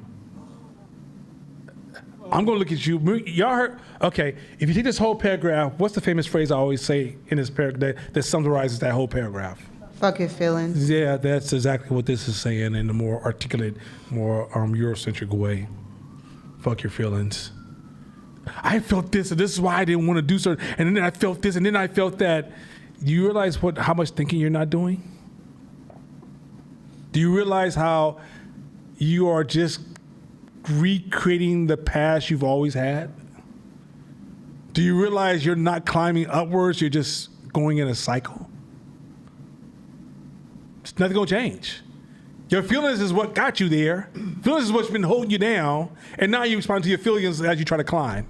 Now tell me, does that make any fucking sense? Keep going. Emotional intensity is far less important in the long run than disciplined consistency. Ooh, keep going. Inspiration and excitement might get you going, but persistence and routine are what keep you going until you reach your goals. So let me share, I'm gonna share some personal information for you.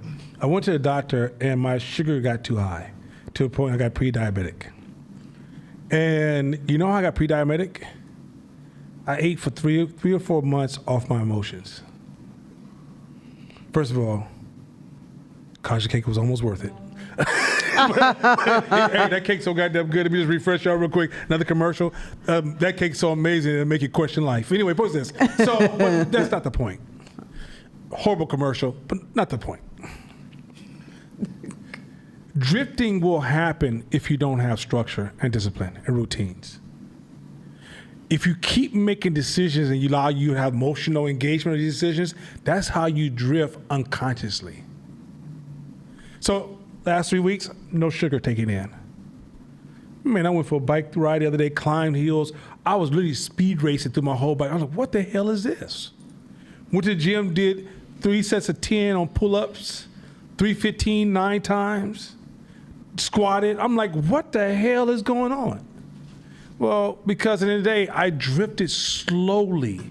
Then my brain drifted and got used to the drift and made it the new norm for me. So as my norm shifted down, my brain went with it.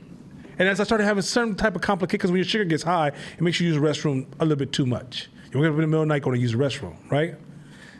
Go to the doctor, she's like, yo, you gotta get your sugar down. It's way too damn high. She showed me the numbers. Oh, I must have went home, was done with it. By the way, here's a tip. If you ever do a diet, the first 30 days is gonna suck. But after 30 days, your taste buds adjust to the new diet. Just a new trick. Let you know. So don't buy into that first day like, oh, I don't like this food. That's a typical black response. Oh, what's this? Oh, earthly ass whole food shit, right? All right. But once you stick with it for a little while, like for example, I can have wheat toast with peanut butter and just fresh fruit on top of it, right? Which is kind of nice with coffee, right? And the first day I did, I was like, what the fuck? Why would somebody eat this shit? Right? Now I'm like, damn, why haven't I been eating this shit? Right? So your body does adjust. And also, too, another little tip for everybody, stop talking about what you ate in your 20s and 30s and teens. Every decade, your body goes to a massive change, and you can't eat what you used to eat. So just get over it. Now, if you want to die early, hold on to that 30-year-old diet when you're 40, 50. Yeah, I'll send some flowers your way before you die. That way, you know, I sent them. That way, when you're dead, you know, you don't have to wonder. But the key is this. You can't eat the same shit anymore. But the way I got there was I allowed myself to emotionally, ooh, cake, ooh. Oh, you know, I just need to feel good today. I had a hard day today. Oh, you know what? Ooh, I'm hungry. I better eat, finish this. Okay, here's one I just hidden. I finished the whole plate because when I grew up with scarcity. And so I made sure I ate the last bite because mostly I couldn't stop myself early enough because my brain said, yo, what if you don't get the food tomorrow? Because I grew up so fucking poor. So I had to tell my brain, yo, what the fuck you doing? You got money and food. What the fuck is wrong with you? But your brain is trained from your childhood of not having. So all that emotional engagement, it made me lose sight. And then when I'm sitting there and I heard my sugar was too high, I sat back and reflected. I was like, oh, I only have cheat days on Saturdays. Well, it actually starts on Friday night, and then goes into Saturday, and then it goes into Sunday, and then whatever's left over Monday and Tuesday. And then I take Wednesday, Thursday off, and I'm back at it. That means I'm fucking eating sugar for 5 days a week and 2 days off. You see what just happened? But in my brain, I'm thinking, oh, it's just Saturday. Because I'm trying to use my rational brain to argue something that my emotional brain is doing something totally different. If I had a strong routine, I would have saw it before I got there. Self-control is a motherfucker. Keep going. Anyone can maintain excitement for a few minutes, but the You understand me? But go ahead.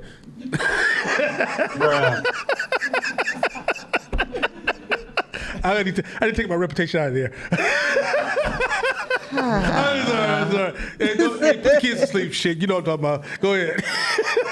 But the longer a project takes, the fewer the people who can maintain their excitement for it. Wait, go back because I just laughing too hard. Okay, boy, we're sweating this shit. Go back. So, go ahead. But the longer the project takes, go ahead.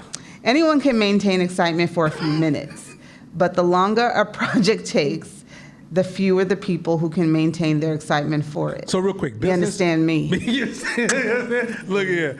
Hey, Understand that. I'm not going down that path right now. Listen, this is why I hate motivational entrepreneur classes. Next week, I'm going to ask you guys a question about what is a business class. But I hear entrepreneur classes that are motivational because that shit is never sustainable. This is why I hate all these guys online who say all these cool motivational little sayings, get you really, really excited. You're really in your brain, you making this emotional decision. It feels good, so you think you're really learning. You ain't learning shit. Because anybody that's ever did anything for a long time, yeah, there's like this 5 or 10 year window when it's just dead to you. You can't even do it no more unless you have the ability to push past this emotional argument. Keep going. The most successful people have the self-control to keep going anyway. It's not always exciting, but they still show up. So if you went to the gym right now and decided you want to lose weight, and it says the weight you want to lose is 1 year away, just bank that most of those days will not be exciting. And when you start making excuses, like even coming to this class, I know some people come to class when shit is rough, and then when shit gets easy, they start saying, I'm gonna watch online. I missed 2 or 3 months. You're too emotionally invested. Why are you running? Why are you running? That's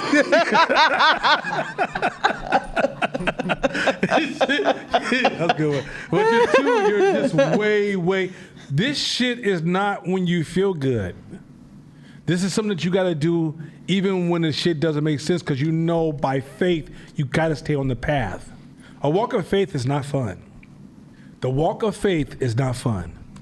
See, I know y'all heard the choir singing and you was shouting and you had your nice little outfit on, a cute little girl over there was smiling, or the cute little guy was smiling at you, so you thought, man, walking in faith is going to be all right. It's not. Anything you want to build that's long term, it's going to have many bad days. You think every time I go running or I go cycling, go weightlifting, I'm like, oh my God. There's some days my body is literally going, dude, why the fuck you doing this? And I'm still walking out the door. And I'm literally get on my bike, suiting up. My brain's like, oh my God, you're gonna have asthma. Oh my God, you older now. What if a car hits you? You ain't ready to get hit. No, you get a little older now. Getting hit gonna fuck you up. My brain will go down a list of all the why nots, why I am still moving on the bike. And then when I finish riding, my brain be like, whoa, I'm glad we did that. The same fucking brain. Hey, your brain be like, I'm glad I came up with that idea. I'm glad we pushed through it. Then motherfucker, you wasn't there with me. That's how cool the brain is. And so at the end of the day, you gotta know, you can't. Once you get there, for example, right now, I'm in control of my diet. I'm eating good. I'm feeling good. I'm dropping the weights. Weights starting to shave off. And you realize, oh shit. Don't listen to the brain when it's doing its own thing, because then you lose that real happiness. Real happiness is when you're in control of the things you want to have control over. You take the 1 day of happiness and you substitute a lifetime of happiness. You keep doing it over and over again. So you'll smoke some drugs, or get used to this drugs that may only take up smoking drugs maybe 1 day, let's say 6 hours in a month, your life is fucked. 6 hours of drugs has destroyed the rest of those 29 days. And you don't see it. Eating a bad meal here and there, that shit, one bad meal every purple moon, that's not a conversation. We're not talking about perfectionism. We're talking about you have this emotional trigger. And it becomes a silent trigger because also no one sees you, because it's not okay to tell you I see you. In this new world, I can see you eating cake and I don't even ask you no more. When I was growing up, my mother would say, what the fuck you eat all that cake for, boy? Hey, goddammit, don't eat no cake late at night. What's wrong with you? Refrigerator closed. Now it's like, oh, respect my differences. Oh my God, why can't I have my choices? That's why I make money. I can eat what I want to eat. You hella black. You said the refrigerator closed.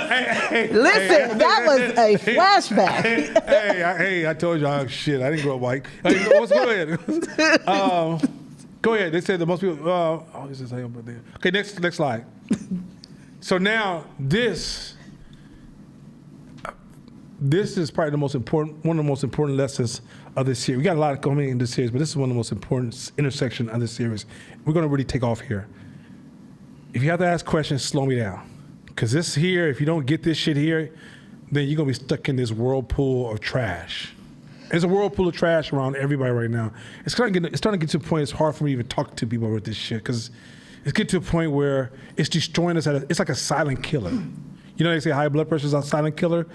This self-confident thing is really out of control. And in our community, they have really sold us a paradigm of what we can't do.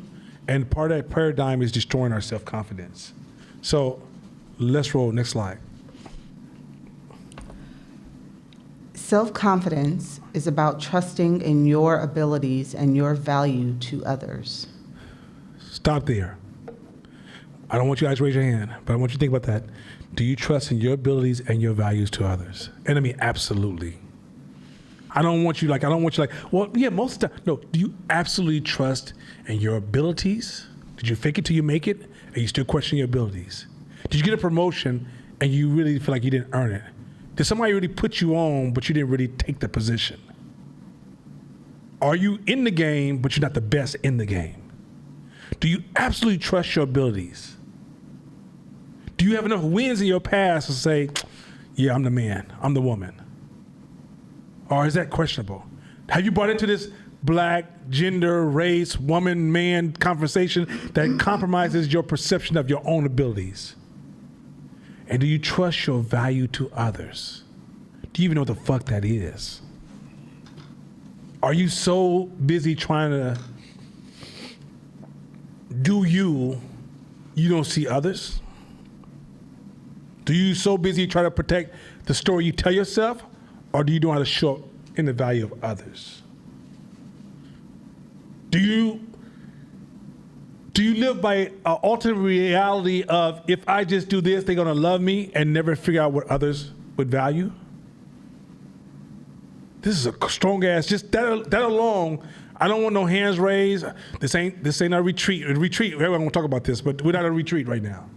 But I want you just to pause there because if these areas are weakened, this is why you're drifting towards that social justice, unfairness, all that shit that comes in that world. Because that world is the culture of low confidence. You know, I told Josh the other day, I said, we're having a dope conversation about Israel, because, you know, he's Jewish. And so I'm always inquiring from him, because Josh is also a person that cares. He takes time to learn about cultures. And he's somebody I could talk to, because he knows that our conversation would never get into, do we judge Jews or Palestinians or anybody? It's more or less, let's look at the systems that impact people. And I said, you know, would Hamas attack if Hamas was living like they were in Dubai? Would they? Confidence even changes how you see other people. Confidence, if you ever listen to Martin Luther King, he talked about the racism they dealt with in the South. Everybody was poor. That's why the racism was so ugly. White folks lack confidence, and black people lack confidence. You had two groups that lack confidence dealing with each other. I would argue today some of you guys have sold your confidence out. Keep going. Next slide. This is so fucking cold. Go for it. You need self-confidence to think independently and to stand firm in the face of social pressure. Stop. Let's go back again. You need self-confidence to think independently. You cannot be independent in your thought. You cannot be independent in your movement. You cannot walk away from the group. You will go online and be fucking, if the online says you ain't shit, you be like, oh my God, maybe I ain't shit. Fragile as fuck. Why are you so fragile? You don't have confidence. If everybody's smoking weed, you gotta smoke weed. If everybody's getting drunk, you gotta get a little drink on. If everybody's going to this event, you guys go to this event. If everybody's celebrating this holiday, I gotta celebrate the same holiday. Shakina asked me a long time ago, I was like, hey, why don't you celebrate these holidays? First of all, I was able to walk away from Christianity, not God, not the Bible.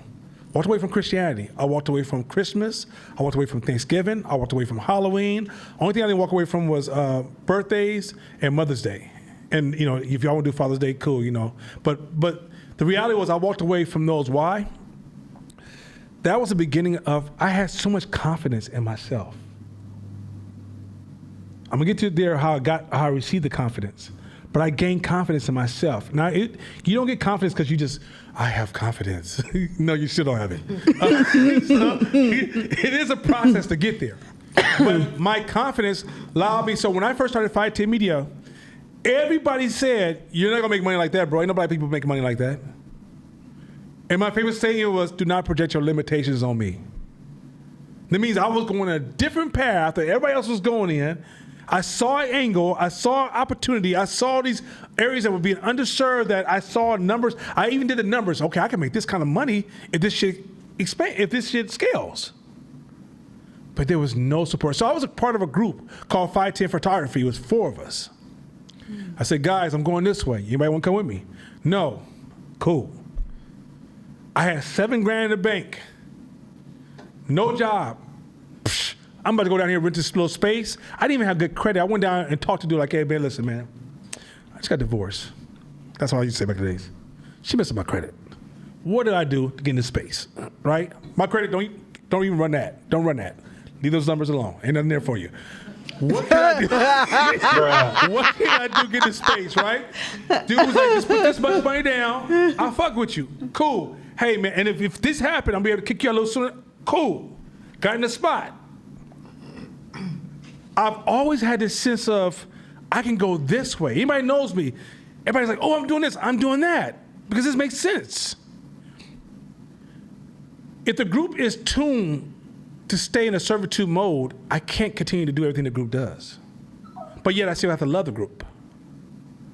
I can't even teach this class if I don't take my own path to come back and say, hey, I went down the street. That shit's not down there, y'all, let's go. There's trees full of fruits. And I know they told you that shit is a desert. I promise you, that's just a wall. Once you go to that wall, y'all won't believe what's over that fucking wall. But you're not ever getting to that wall if you keep riding with the herd. So you can't even do that. And then social pressure. We're in a world right now that social pressure is greater than it's ever been before. Some of you guys are buying clothes, shoes. You guys spend more money on social pressure than you realize. Can you just rock the same pair of jeans and t-shirts and sweatshirts for a week because you don't give a fuck about social pressure? It's clean. I ain't say you stink. But in the end, you realize, why? A white boy just told you, call Mark Zuckerberg, I just need hoodie and pair of jeans. No variations. I don't want to think about that shit. But you, oh my God, if it ain't Louis Vuitton, you definitely don't know what it means. Right? Look at those white boys who built that shit. Look at any entrepreneur. They move away from the herd. The more everybody's doing this, and that's why I do it. That's not our argument. I can never go to court and say, I made a decision because every entrepreneur is doing this. He look at me like, what's it got to do with your business? I don't understand. What the fuck you just said? But if you don't have confidence, you almost can escape this. Keep going. So it's like the face of social pressure. Go ahead. Ego, inertia, or emotion. You can't escape none of that shit. You can't escape pressure, ego, inertia, or your emotions without self-confidence. This is how powerful self-confidence. Self-confidence is not a light fucking issue. It's really fucking serious. This ain't even lightweight. Like right now, this is why when I say all these people look so fucking fragile in the social justice movement, because I can see the lack of confidence they have. It's no fucking way in the world a nobody can call me black and ugly and I give a fuck. You're nobody. You have no leveraging power to the system that affects my life. Wakanda forever! So how the fuck, right? Or, the other day, Nana, you were talking to me, and when you said this, it made me feel, fuck your feelings. That's you. You're fucking fragile. I think we need more feeling space and more support for our emotions. Not me. You do. Sorry. Not doing this with you. I can give a 5 cent less. Right? Let's go. You need self-confidence to. Oh yeah, you need to understand. You need to understand that. Yeah. Yeah, you need self-confidence to understand that not all results are immediate, and to focus on doing what it takes to earn them eventually. So again, once again,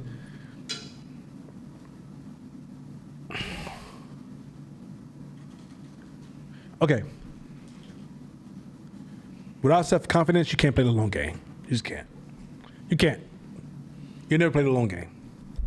Never. Okay. Let me be no nicer. Mostly never play the long game. Majority of the time. Almost every day. The rest of your fucking life. Without self-confidence. I don't think you guys understand how powerful this shit really. Okay, so y'all remember I started talking about I hate social justice about 4 or 5 years ago? I was too confident to understand it. It's that simple. A confident person would make those arguments.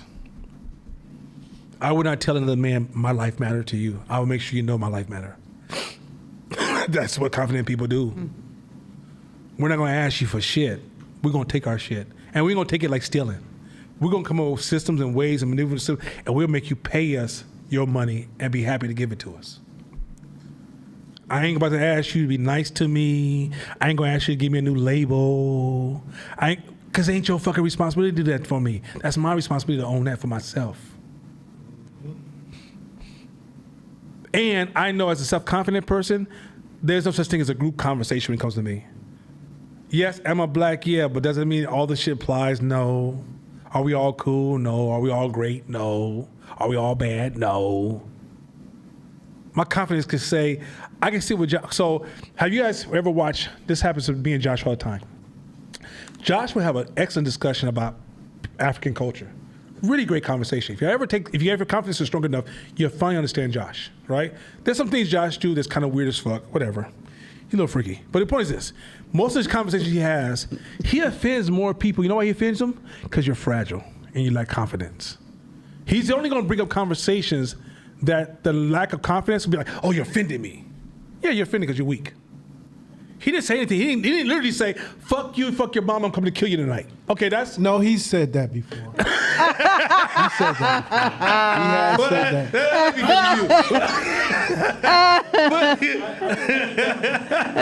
that. But me and Josh have spent hours and hours discussing race and cultural issues, and they're not just black people, but I'm talking about just a full gamut. And he can get deep into African history, African culture, and Pan-African thinking.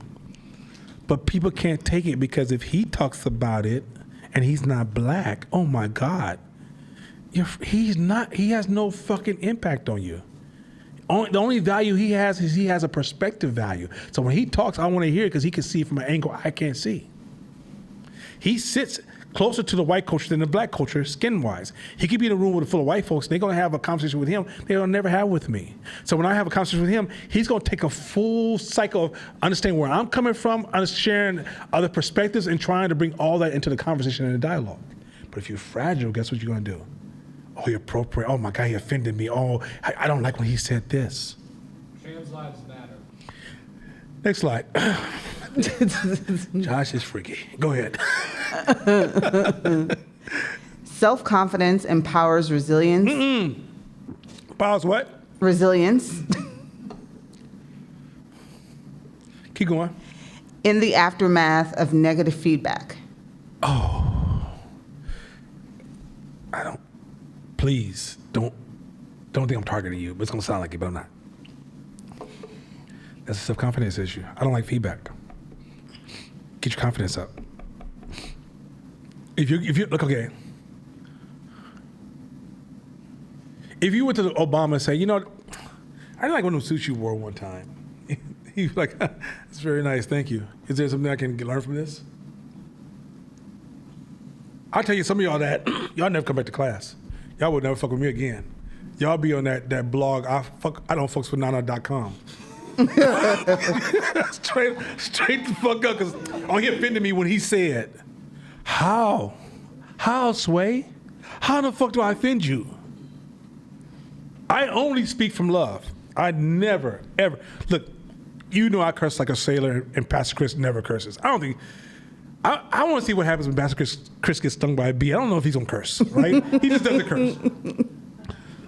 But the reason he rides with me as a friend is because I move in love. I don't move with hate. I never move to destroy anybody. If I come for you, that means you came from my family. Outside of that, I don't really have time. I'm building. To come for you is a distraction, and it takes away from my resources. You can irritate me. I can go home and be mad until I go to sleep. When I wake up, I forgot about it. Right? Because I got to build some shit. And my building matters more in this short-ass life I have than me coming for you. 8 billion people times a million years, or 100,000 years, and I got to fuck around with one?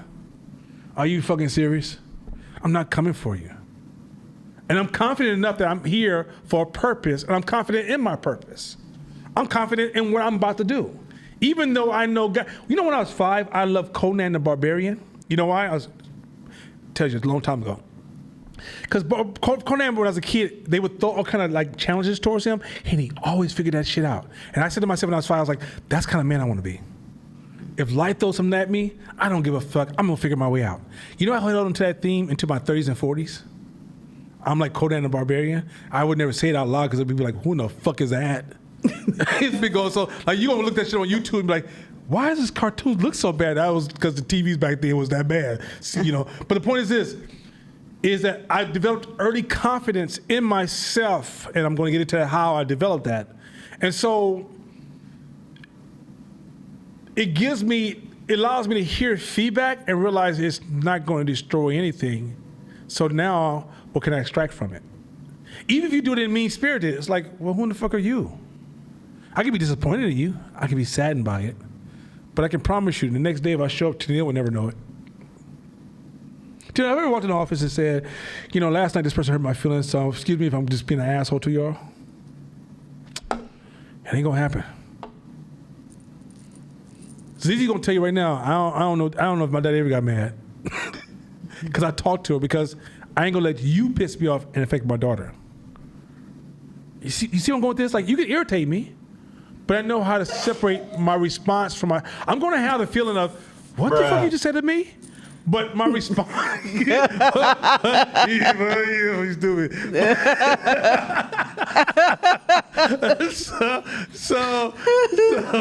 Oh, gosh.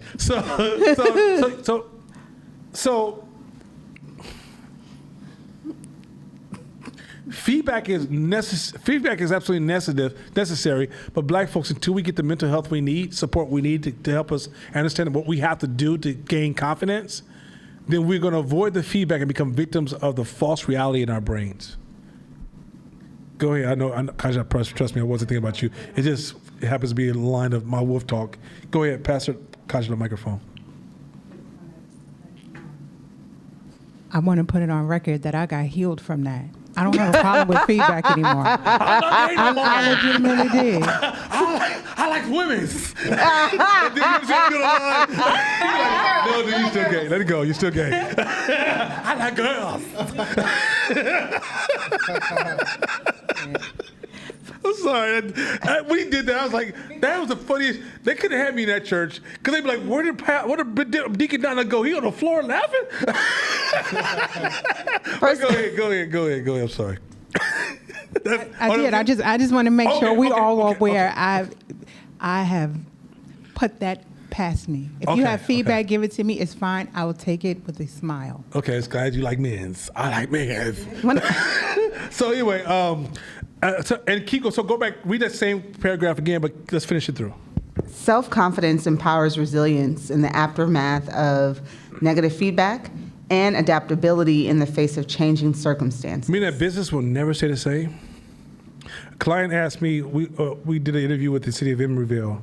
They said, what do we gain from our contract with you? I said, the corny response she's probably expecting is the word success. I said, but I'm going to actually put you in the driver's seat because nothing will ever be the same. There is no destination. I say once you start this path, you will always be in the role of trying to maintain this path because all the variables will always move. And if you can't adapt to those variables, you won't survive. That is what life is really about. There's no such thing as, I just want to get back to the old times. There's no such thing. I just want to get calm and stable. There's no such thing. I just want to make it easy. There's no such thing. I want to stabilize my business. There's no such thing. You're going to always be adaptable, but you can't adapt because you're going to always try to create comfort of control of keeping things the same. This is why I didn't give no faith, that give no respect to gentrification. I'm like, that's the game we're in. Shit's going to change. Can you adapt? Or if it's going to change. Racism of the 60s has been gone. This is 2023. Racism is still here. If I got into systemic concepts, you'll be like, God damn, it's really bad. Yes, it's really bad, right? But I can't wait to teach some of these invisible principles. But it doesn't mean anything if you're adaptable. It doesn't mean anything is adaptable. Remember I said dance with reality? You can't dance if you can't adapt. You still doing a Smurf. Motherfucker, we moved on. Nobody does the Smurf. Y'all don't remember Smurf? Smurf's an old dance. That's probably before you was born. Wow. For two totally different reasons. Wow. That you said it and that you don't know what it is. Hey, it's all here, you know what I'm saying? Yeah. Whiz out. You still just That's we need a demonstration. We need a Oh, demonstration. no, look, you're going to be waiting for that one. Who show it real quick? Somebody. Me show it? You know what your abilities are. Yeah, go ahead. There you go. Let's keep You going, know what your abilities are. And how they add value. Whether other people appreciate them or not. So, keep going. If you forged a healthy sense of self-confidence, it will see you through whatever emerging challenges and difficulties come your way. I've had people in my lifetime tell me I'm wrong for being me. I'm too confident to hear that. There's a difference between ego and confidence, because I'm always adopting and adjusting and changing based upon my market. But I would have somebody who has no visibility on me, who feels envy or resentment, and say, you know, Nana, you just too strong. You know, Nana, you too manly. You know, Nana, you have too many rules. Nana, you have too many structure. You know, Nana, you too confident. And I look at them and go, oh, this fragile person is talking to me. Because I probably know them. It's not, if you're strong, like if Court said one of those things to me, I'm going to pause and be like, yo, give me some insight. Pastor Chris came to me, I'm going to pause, give it some insight, right? Mashama give it to me, I'm going to literally stop. We're going camping, I got to figure this shit out, right? When I get it from somebody who not in the game, and this happens all the time because everybody wants to give you some help. It's almost like a broke motherfucker trying to tell you how to become rich and you're already a multimillionaire. And you're like, I'm sorry, but I keep driving you to get an EBT card. I'm not sure why you give me advice all the time. Jesus. That's literally how the shit feels. But if you don't have self-confidence, you will adjust to the EBT suggestions. Watch my word. Customers can come in, a bad customer who's not your customer. Watch this. A customer that's not your customer comes in and gives you a suggestion about your business. They're not your customer. Because once you identify your customer, this is not your customer. Remember, suggestions can go all over the place. But if you don't have confidence, now you're spreading your product so thin you no longer serve the majority. You're fragile. Let's keep going. Confidence. I know y'all like, well, what's the difference between ego and confidence? Well, you know what? I never let you down. Let's keep rolling. Next slide. Self-confidence is what empowers you to execute difficult decisions and develop self-knowledge. Stop. Y'all remember that podcast about discernment? Take some time to learn about discernment. Learn self-knowledge. If you don't learn discernment and self-knowledge, you are not qualified to make a lot of, then you're kind of moving towards your ego. Without self-knowledge and discernment, because when you make a difficult, like, okay, business in life and family is full of difficult decisions. And sometimes we make a difficult decision, no one can see it. No one can see it because the angle you have allows you to see what other people can't see. With self-confidence, you will be passive on decisions that will save your life. But you got to have self-knowledge. You just can't. All this ain't about willing and I'm going to feel good. I'm going to be strong. I'm going to do the right. I'm going to be a confident person. Sit your weak ass down. Keep going. While the ego tries to prevent you from acknowledging any deficiencies you may have. So, freeze. Self-knowledge. Can you sit this right? Once again, do not answer this question, but I need you to think about this. Can you honestly acknowledge all your deficiencies? Can you sit with them right now and say, I am totally comfortable with all of my deficiencies, even the new ones that arise tomorrow in every conversation? Can you sit with them, or do you have you defended all these kamikaze jujitsu ways of defending them? Have you really learned to sit with your deficiencies? See, knowledge of self is not knowledge of the good things you do, the hard work you put in, and the first time you know how to change a tire. I know I can change a tire. How many accidents have you got now? Are you really an expert driver? Like, what are some things about yourself? Because you got into all this positive talk and self-help and motivational conversation. Can you also sit with your deficiency equally as you celebrate your strengths? Can your weaknesses and your strengths have the same space in your life? Or does one get smothered by the other? Does positive override the negative, or does negative and positive hold equal weight when it's relative? That's a hard one, because if you can't handle this space, self-confidence is going to be a hard motherfucker to find. Self-confidence has to say, I know my weaknesses, but I also love my strengths. And I'm good with both of them. And you may pick and choose some of the weaknesses you work on, and every time you overcome them, you're pouring more fuel on your self-confidence. Go ahead, you got the microphone. just pick the microphone like this. Go ahead. No. That's how I feel. But, okay, in your intro when you first started the class, and you had your thing up about self-confidence, and then it had like this long paragraph about all the things that it encompasses, and you had the speech about like, are you confident in X, Y, and Z, right? Like, in your ability to help people and how you serve and how you show up and whatever. And then, so like we've had a few slides, you've tapped on a few. You just had to do it. I mean, just self-confident, period, across the board. Yeah.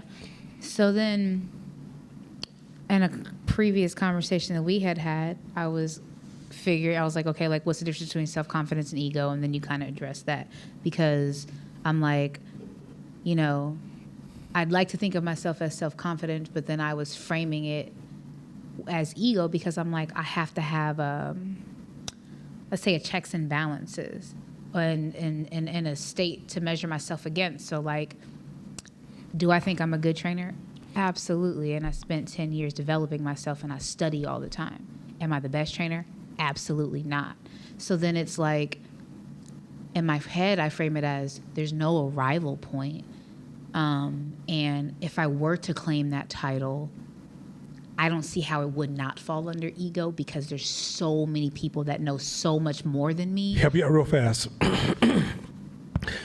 Because you negotiate with reality too much. So your negotiation with your measurements are distorted.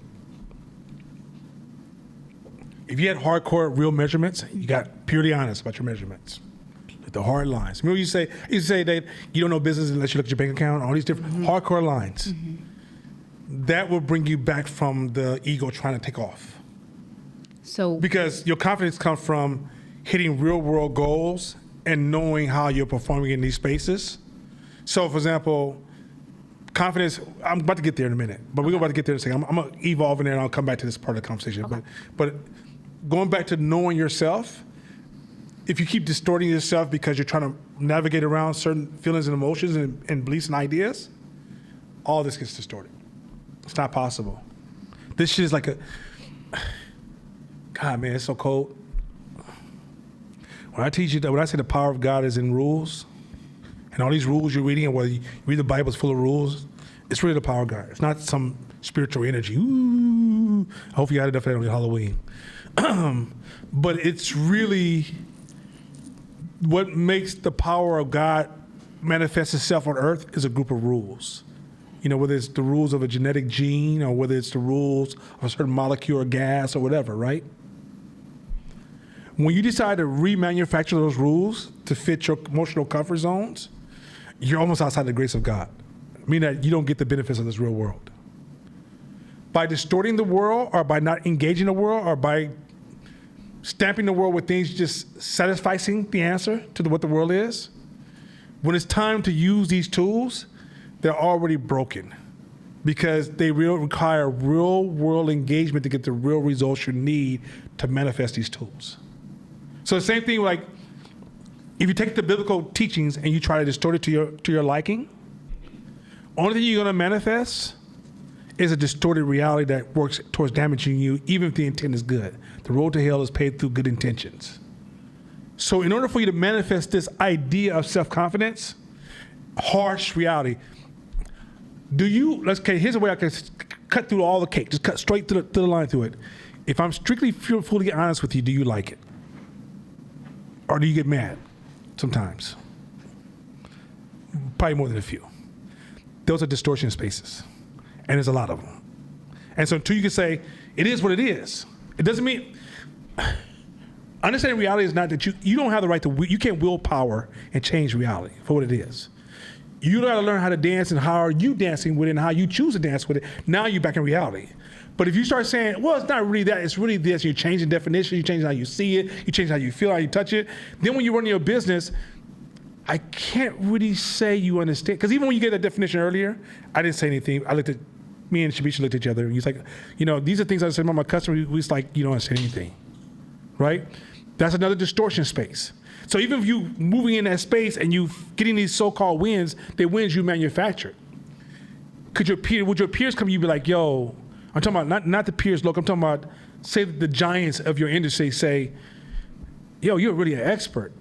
Like, do you pay attention to who opinion really matters? Or does it kind of get murky because you kind of mix popularity opinion with opinions that really matter and other people who are kind of faking it till you make it? Or are you looking at the people, like, for example, let's say you had a line on some of the coldest people, highest performers in the game, and they give you this harsh feedback, and as you hit those goals, this shit starts to become something different for you. But if you try to will it by saying, I'm confident, that's just ego talking. It doesn't work that way. You don't announce it. You become it. You can't announce this thing. I can lose confidence on some shit. If I went into Kevin's world is the furthest from my world. Music, production, and everything, right? I seen Kevin on stage, I'm watching him like, I could never do that shit. He moving like, it's like, he moves on stage like when I'm bench pressing. Like, this is my comfort zone, right? He's on stage, he's just flowing. I don't even want to imitate it because I can't even imitate it. That's how bad it's so far from my reality. If he just said not to come up on stage, I'm trash. Everything I do from that point on, I'm all out of my confidence. I'm nervous. I'm uncomfortable because I haven't did anything to get there. Now, let's say if I worked by his side for like 10 years, I learned hella shit, and I built hella shit. I sold this many records. I'm working with execs. Dr. Dre calls me to the office one day. Oh, I'm on stage, my chest out so motherfucking big. You can't look. Hey, what? Right? You can't talk to me the same way because my work I put in gave me the confidence, not the. They say they like my music. One time I went to a concert, people were celebrating me. Kevin will tell you, because Kevin talks to me all the time, and he'll tell you, he's been in concerts where the room's been full and he doesn't have confidence yet. Because he has different measurements to state what I need to hit these measurements here based upon this bigger picture, not local measurements. Because locally, Kevin, I don't think Kevin could throw a concert locally and not have it packed. But that's not what he's measuring by. Mm-hmm. That's not, he knows, and even when he makes his music, he'll come in like, yo, this is the best music I've ever made. I'm thinking, damn, dude, I know you made hella music. There's other songs I like. He has different standards. So if I come to him about music, he has confidence, right? But now, if he sat with Dr. Dre, you're going to see his confidence come down a little bit because he's like, yo, okay, well, this cat got some shit I don't have. so the reality is that like confidence is not something you can't manifest. You can't believe I have it, right? And there's a certain amount of. Let's keep going. Let's just keep going. Let's go. Okay. Self-confidence gives you the strength to acknowledge those deficiencies. This is how you learn humility. Go back and read that. That's so fucking important. I just came off that conversation and I was like breathing. And while the ego tries to prevent you from acknowledging any deficiencies, start from there. Start from that fresh. While the ego tries to prevent you from acknowledging any deficiencies you may have, self-confidence gives you the strength to acknowledge those deficiencies. This is how you learn humility. You can almost ask yourself, do I have that kind of humility? Not today, not while you're in class. In the roughest times of your life, in the most uncomfortable times of your life, did you have that humility? And when you didn't have that humility, was it that you was not confident? Were you uncomfortable with that space? Were you feeling attacked? If you said, when you gave me some true advice, I felt attacked, that's a space. Now, if you understand that deficiency, this is how you respond. Let's say you hit my deficiency and be like, that's always been one of my weaknesses. Fuck. Okay, tell me more. How's that shit showing up? But if I say, hey, it's hard for me to process this, I'm feeling attacked, you don't have confidence. So what do you do with that? Stay with me. We're going to get there. Okay, grasshopper, we get there. This is Speedy Gonzalez. Flash. Next slide, please. Pew! Confidence without humility is generally the same thing as overconfidence. Ooh. Freeze. Can you? I'm trying to give her a chance. Let's try it one more time. Read that. Let's lie that over the fence one more time because I think you got him. This time. But just make sure we're clear out the room. Confidence without humility is generally the same thing as overconfidence. A what? A weakness, not a strength. Ooh. Shots fired. This is okay. If you're trying to manifest confidence or you haven't did the right work and you build this form of overconfidence, it's to the point that you don't have the humility to match the confidence. It sounds and feels positive and it's destructive as fuck. It's poisonous. And the cold part is if you don't understand, okay, most of life is invisible. Oh, by the way, y'all know that, right? Okay, how many of y'all took a breath just in the last 5 minutes? Everybody? How many people saw what that air looked like when it went in and out? Okay, thinking and principles and all kind of concepts are all fucking invisible. So it's not enough to be so practical that you lose the visibility of the invisible. You don't realize that just because you feel good don't mean you're producing end results. That party that you said, I'm not doing that shit no more, did it feel good or bad when you was doing it? The party. Felt good, right? For the most part. We ain't talking about the bank account. We ain't talking about the money afterwards. Talking about the day of the event, it felt good. At that event, the way that event felt, it felt like it made a profit by the energy that's in that room. Yeah. Until you look at your account, you're like, I think you said $5,000 or $10,000 you was down from this whole idea that felt so right. That's how this overconfidence thing feels. And when you're feeling overconfident, it feels good. You can even sell it to everybody in your circle. Hey, I'm the person, right? Y'all see what I'm doing? I'm great, huh? Look at me. It's what you're not doing. It's a cost of opportunity. Keep going. Confident people have the strength to admit weaknesses and vulnerability, to acknowledge that other people might be better at something than they are, Ooh. and to ask when they need help. Sheesh. Okay, so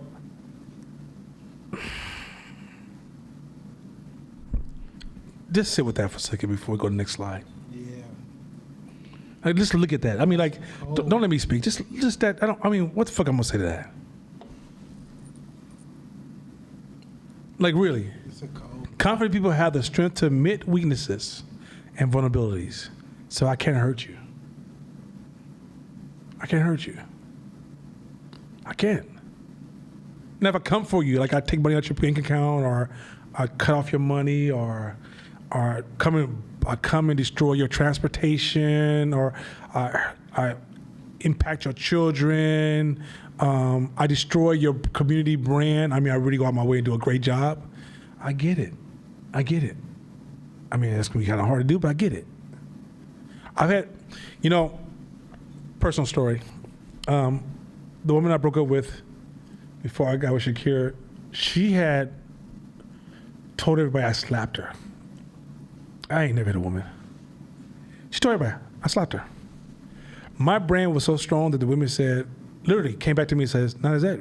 I can't believe this. Is this true?" Fuck no. They don't. I think 2 years later she wrote me a letter. "I'm sorry for doing that. I was just so mad at you." But my brand was so strong. I was like, That's crazy. and so when she tried to talk to me, of course I ain't got no words. So you want to talk about? No, I don't ever want to talk to you again. It's good. Like you try to destroy my brand. So if your brand is really strong, you realize even with her, I'm not even engaged. I'm moving on. Can you acknowledge and sit with that vulnerability? I can promise you, very few people can actually sit that space. One thing that makes my wife dope, and nobody gets this. Have you ever seen me talk to her directly, and you ain't never seen like, "Fuck you talking to"? You ever seen Shakira holler at me? Now I put on her vulnerabilities. Now I'll time them, space them out as far as I can because I can see too much. But what I would say is like, "Hey babe, I see this vulnerability in you. Hey, I disagree with that." Now we raising our daughter together. Hey, I gotta be honest about some shit. Like, hey, that behavior, I need to talk to you about that shit. That's your daddy. We're not doing that. I'm the man of this house, right? It's a discussion because she knows I'm always looking for my own weaknesses. I'm already familiar with all these right here, and I'm working on these. Now, what I don't do is beat her down. It's a difference. Beat you down is like, you always been trash. You always gonna be trash. I don't know why the fuck you trying to take a shower for. Ain't nothing but trash. Right? Some people move like that in relationship. Keep that shit 100%, right? But when I move with her, it's like, yo, hey, babe, I notice, you ain't, some trash stuff going on. What's going on? Let you know I see you. Right? Okay.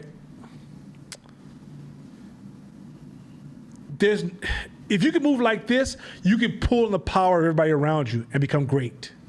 The reason you're isolated in your attempts is because you don't have confidence. When you have confidence, everybody's resources now. All feedback's resources. Talking to people who like you or dislike his resources. I can sit with Trump and have a great dialogue. Don't mean I'm going to kick it with him every day. I don't know. But I can't wait to talk to him. Why? Because I'm so confident in who I am. He's a conversation for me. I want to hear where you coming from, bro. How'd you get here? What's going on with you? What do I need to learn from your experiences? Some of y'all be in there just bawling.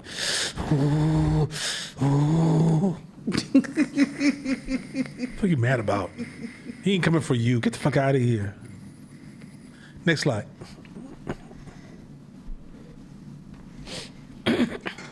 It's only human to have doubts about whether you are up to a given task. Even the most capable people have doubts about this from time to time, but those who have self-confidence never give in to feelings of despair or worthlessness. Oh, stop. I don't feel like I'm good enough. Sometimes I don't feel like you value me enough. What's a phrase that says, I put this in our class, if you outsource your value, your happiness, you'll always be miserable. You don't make me happy. I know, because you're not happy. What the fuck I'm gonna do? How the fuck I'm gonna fill an empty well with holes in it? Fuck you, what we do? That tickled you? Like, what the fuck we do? Like, what the fuck is that? Like, fill your whole shit up and then hey, let's talk. I can add a little water to it every once in a while. What's wrong with you? What's wrong with you? So, go ahead, keep going. That's just another ego trap. Ooh. Instead, confident people stay focused on completing the task at hand. So a lot of times when you're working on anything, if you can get to that confidence space, you can work smarter, not be disrupted. Time, attention, money. Attention is under attack when you don't have confidence. mean that you will change strategies, weaken your approach to strategies, over-engage poor ideas, because at the end of the day, you're responding to outside noise too fucking much because you don't have confidence in yourself. When you have confidence in yourself, you can put your head down. Everybody likes a dumbass idea. You keep working on it. It's so cool. Keep working on it. That's cool. Keep working on it. And when they be like, because the same people are going to doubt on you when you perform, they're going to want you to be on with you. But in that process, they're never going to admit that they hate on you the whole fucking time. The rule is haters will always hate, right? And so haters have the ability to distort your path because you don't have confidence. And people who also celebrate bad ideas. Some of you guys would join Hebrew Israelites, motherfucking pyramid schemes, motherfucking 3-cop Molly leagues, all these trash ass ideas because you don't have confidence. Some of y'all gonna be doing all kind, only fan pages and shit, all kind of crazy shit because you don't have confidence. You let a man, for the women in this class, you let a man. He done made me do these things. No, you just didn't have confidence. He took advantage of it. If you build the confidence, look, me and Court could tell you. Me and Court has a lot of feminine exposure. You understand me? I mean, you know the rules of the game. So, is the game different with a confident woman than a woman without confidence? Yes. Thank you. Man, say yes for those of y'all at home who got your TV rated G level. If a woman has confidence, you move different amongst us. Also, you're much more attractive. If a woman doesn't have confidence, you can be fine as fuck and we counting the days.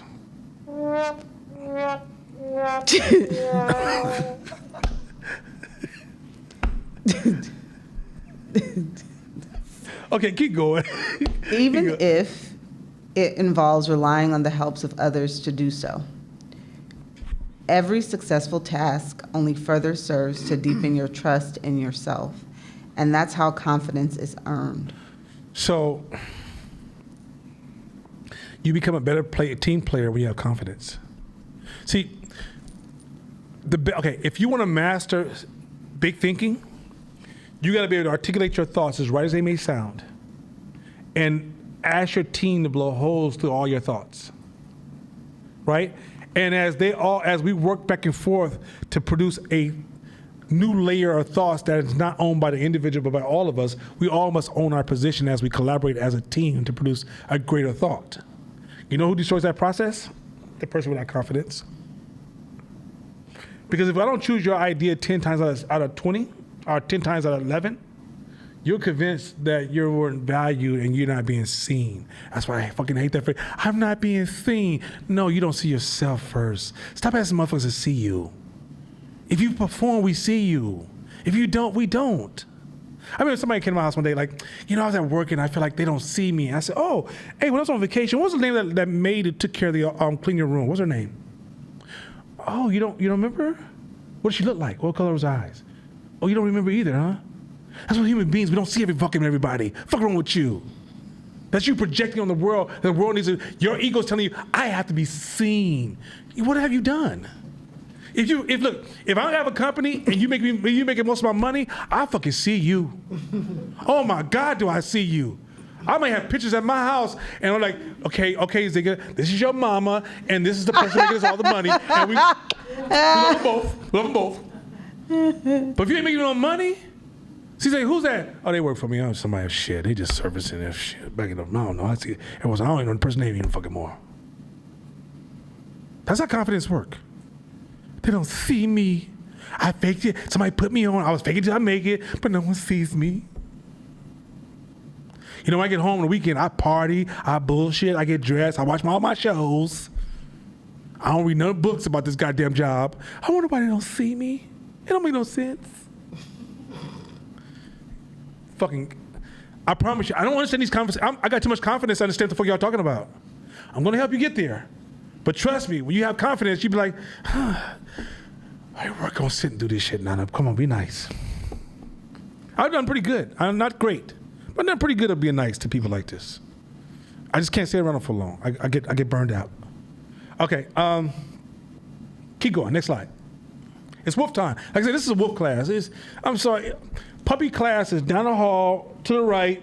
pink door, a little short people teaching it. They're the nicest people in the world, and they call you whatever pronoun you want to be called. Keep going. More, Soft ass. more dreams die from a lack of confidence. Whoa, what'd you say? More dreams die from a lack of confidence. From a lack of what? Confidence. Than a lack of competence. The lack of competence. Black people, y'all reading every motherfucking book in the world, don't have no confidence and wonder why you still ain't performing. You took every fucking class, every certificate. You motherfucking, you a PhD in classes, and still can't perform. I know this, I know that. I don't understand why nobody's respecting me, because you ain't got no confidence to earn your respect. This is a cold fucking game. Read that last part. But while confidence is often a byproduct of our accomplishments, That's the key word right there. Confidence is a byproduct of your accomplishments. There you go. it also comes from how you talk to yourself. Ooh. How you talk to yourself. Keep rolling. Now stay with me, y'all, just because I'm giving y'all so much fucking game that I need y'all to go back and learn this shit for your fucking self. And this is a practice. This ain't no, don't read this shit like, oh, I passed that class. I ain't give none of you motherfuckers an A. Straight up. This is a process. It's about practice. I see you down the road. If you perform like this, I'll talk about that motherfucking A. Go ahead. Hey, you here. That's all I'm saying. Go ahead. That little voice in your head may whisper its doubts, but it should also remind you of the many hardships and challenges you've overcome in the past and the fact that you persevered. Oh, stop.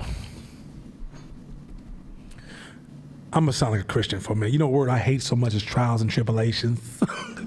I've been going through all my trials and tribulations. Because I grew up in Kojic, so that was like we had testimony before. We didn't do the chant like the bishop, but like the Baptist, but we had a testimony here, and everybody would set up like, I'm going through my trial. Everybody said trials and tribulations. After a while, I just started cracking up I couldn't say that because my mother would slap me. But as a kid, it was funny as hell. Like, my trials and tribulations. Let me give you a little clue. Avoiding going through shit, avoiding the hard times, always leveraging happy times, is destroy your confidence. Avoiding the hard path, trying to take the shortcuts, getting the quick licks, the fast ways. How do I achieve this overnight? What little trick can I pull off? Can somebody give me some money? Can somebody put me on? I'm going down here and get another $50,000 for these people. Can they put me on this? It's destroying your confidence. Somebody give you a job and you're not qualified, fake it till you make it, destroying your confidence. All those things, if you've worked your ass off to get those things, guess what happens? You get confidence. Confidence. When you remember Court tells you the story about when he was a kid and he was selling candy because his mother had no money, you know that's a walk of confidence. Do you know that? If he would have sat there and just, his uncle kept giving him money, he just went to his uncle's house, knocked on the door, and was like, here's some money, he would lack confidence. But because Court had to fight for every fucking dime. 2, every time you achieved a goal, you took a class, whatever you did, if you did something that was amazing, now here's a part 2. On top of the accomplishments, do you remind yourself that's who the fuck you are when the next challenge is in front of your face? Yo, I done done this. I'm not stopping. I'm not scared of this. Yes, I'm a little scared right now because I ain't never did this shit before, but I'm about to jump because I believe in myself. I can bet on myself time and time again. And even if I fall, guess what? I'm going to get back up, dust myself off, go, okay, what I need to learn? Because obviously I jumped wrong. Because I'm confident I'm made for this. I'm confident I'm one of God's childs. I'm confident I was built for this. Y'all are not confident like that. Y'all too busy looking for your neighbor to give you confidence. That's not their job. It's a journey you take and how you show up to it. Every time you avoid this uncomfortable situations and try to avoid this and find happiness and don't push through.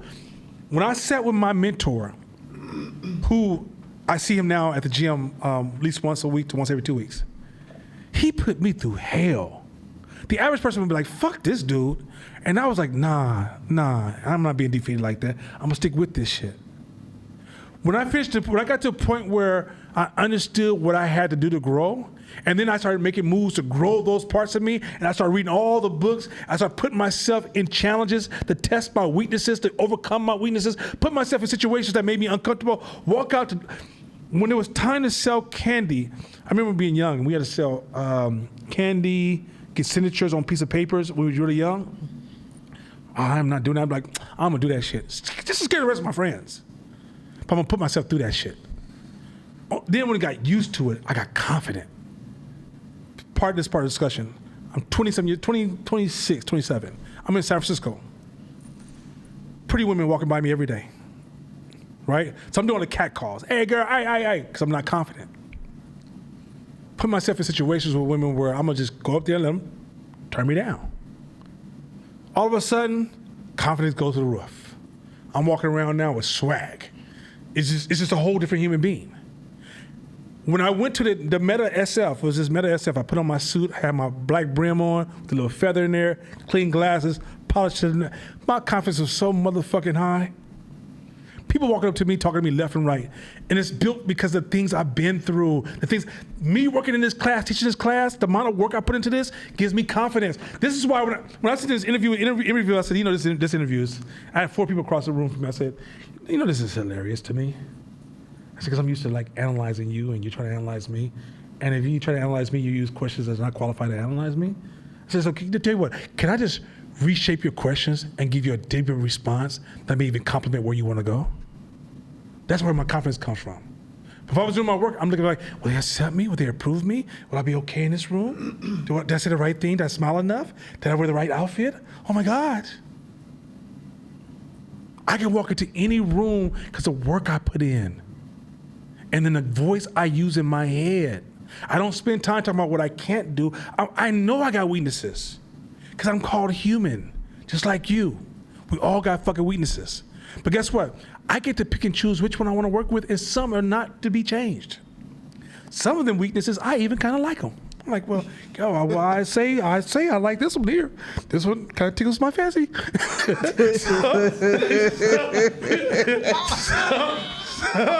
That is funny. So let's get into this real quick. Go. I got 2 more I want to get through, but go ahead. So where we go? Start no matter. Start at the very top? Okay.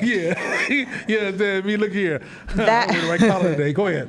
That little voice in your head may whisper its doubts, but it should also remind you of the many hardships and challenges you've overcome in the past and the fact that you persevered. Go ahead, keep going. No matter who you are, you've given that little voice many positive moments to speak of.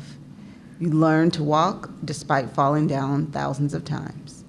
Maybe you failed a test at first, but then figured out what went wrong. This is it, y'all. And nailed it the next time. Come on now. Perhaps you were fired, but moved on and ended up in a better position as a result. Come on now. Maybe your relationship ended or your business failed, or you were scared the first time you put on skis. Come on now. Whatever. Skis. Let me share this one story. The first time I went skiing, so I took the bunny, you did take skiing lessons. This is hilarious. I took these skiing lessons, right? So now I'm going down the bunny hill. I got this. This bunny shit is, come on, let's go. I'm going to go down that lift, right? I don't know shit about skiing, right? Everything on me is rented. I came up there with Oakland clothing on, rented all that shit. I'm on this lift right now. I'm sitting on the lift, skis just hanging, dangling from the, I'm just like, yeah, when I get up here, I'm about to do some shit, right? They put me on top of the diamond. Oh my God. I said, hey man, this is too fucking high for me. I just learned how to ski. They said, well, there's only one way now. I said, come on man, you gotta be fucking kidding me. That's hella far, and that shit's hella steep, and I don't stand it. I ain't never seen no shit like this as a black man in Oakland. They ain't got no shit like this. So anyway, we went down, I said, well, fuck it. Confidence. I'm gonna try it. I've done some crazy shit before.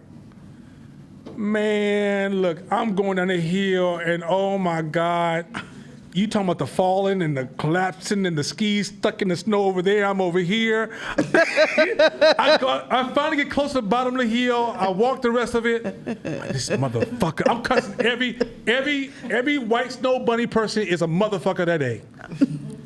I'm mad at everybody. And then when I finally get to the point where I'm safe, I'm so fucking proud of myself. I'm like, man, I got off that motherfucker. I'm never going again, but I got off that motherfucker, buddy. Look, you can't tell me nothing now. That's a confidence drug right there. Confidence, right? So I'm trying to explain, like, I don't forget that shit, right? I don't forget, yo, you made it through that shit. You performed. You won. You battled. I can't begin to tell you that shit is amazing. Once you push yourself, if you learn to push yourself past all your comfort zones and find out what you really can do, guess what it does to your confidence? Now you're not overconfident no more because you have a history you can look at and be like, yo, you remember when you couldn't do that? Remember what you did? But let me tell you how you interrupt that process. You be a fucking stupid now. Why would you do this? You always messing up. Oh my God, this shit. See, if you keep doing this shit, the world gonna end for you. See, nobody likes you. Right? See that language, and it builds up and compounds, and it drowns out the confidence language. You can't hear the confidence language because your voice is too fucking negative. This is why I gave you guys a podcast a long time ago. She's like, stop talking negative to yourself. Because it compounds and it smothers the other voice and can remind you who in the fuck you are and what you've been through. This is why you practice being grateful. See how some of these simple ass things we talked about before that are tied to this ecosystem, and y'all thought I was making some shit up? Or are we just trying to be some old moral church? And we try to explain to you, this is why you fucking suck in business. You can't take feedback because you lack fucking confidence. This is why you fucked up with this social justice. You're giving money to shit that don't make no fucking sense. You're buying clothes that you don't even need to be buying for the rest of your motherfucking life because you don't have no fucking confidence. You're outsourcing all your joy and your happiness. You're asking other motherfuckers to make you happy. You ain't pleased with nothing around you. You're a fucked up ass parent because you lack.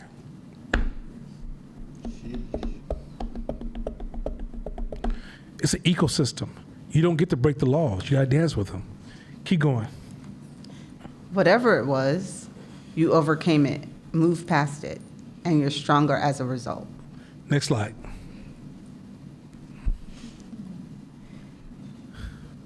It's important to talk to yourself about the adversity you faced, because past hardship is where you get the confidence to face future hardship. You hear that? Well, you know, that's why I can't stand stories of you solidifying your bad behavior. You know, I had to lie because I've always had to lie. Because where I came from, everybody lies. So I don't lie as much as everybody else. Fuck your stories.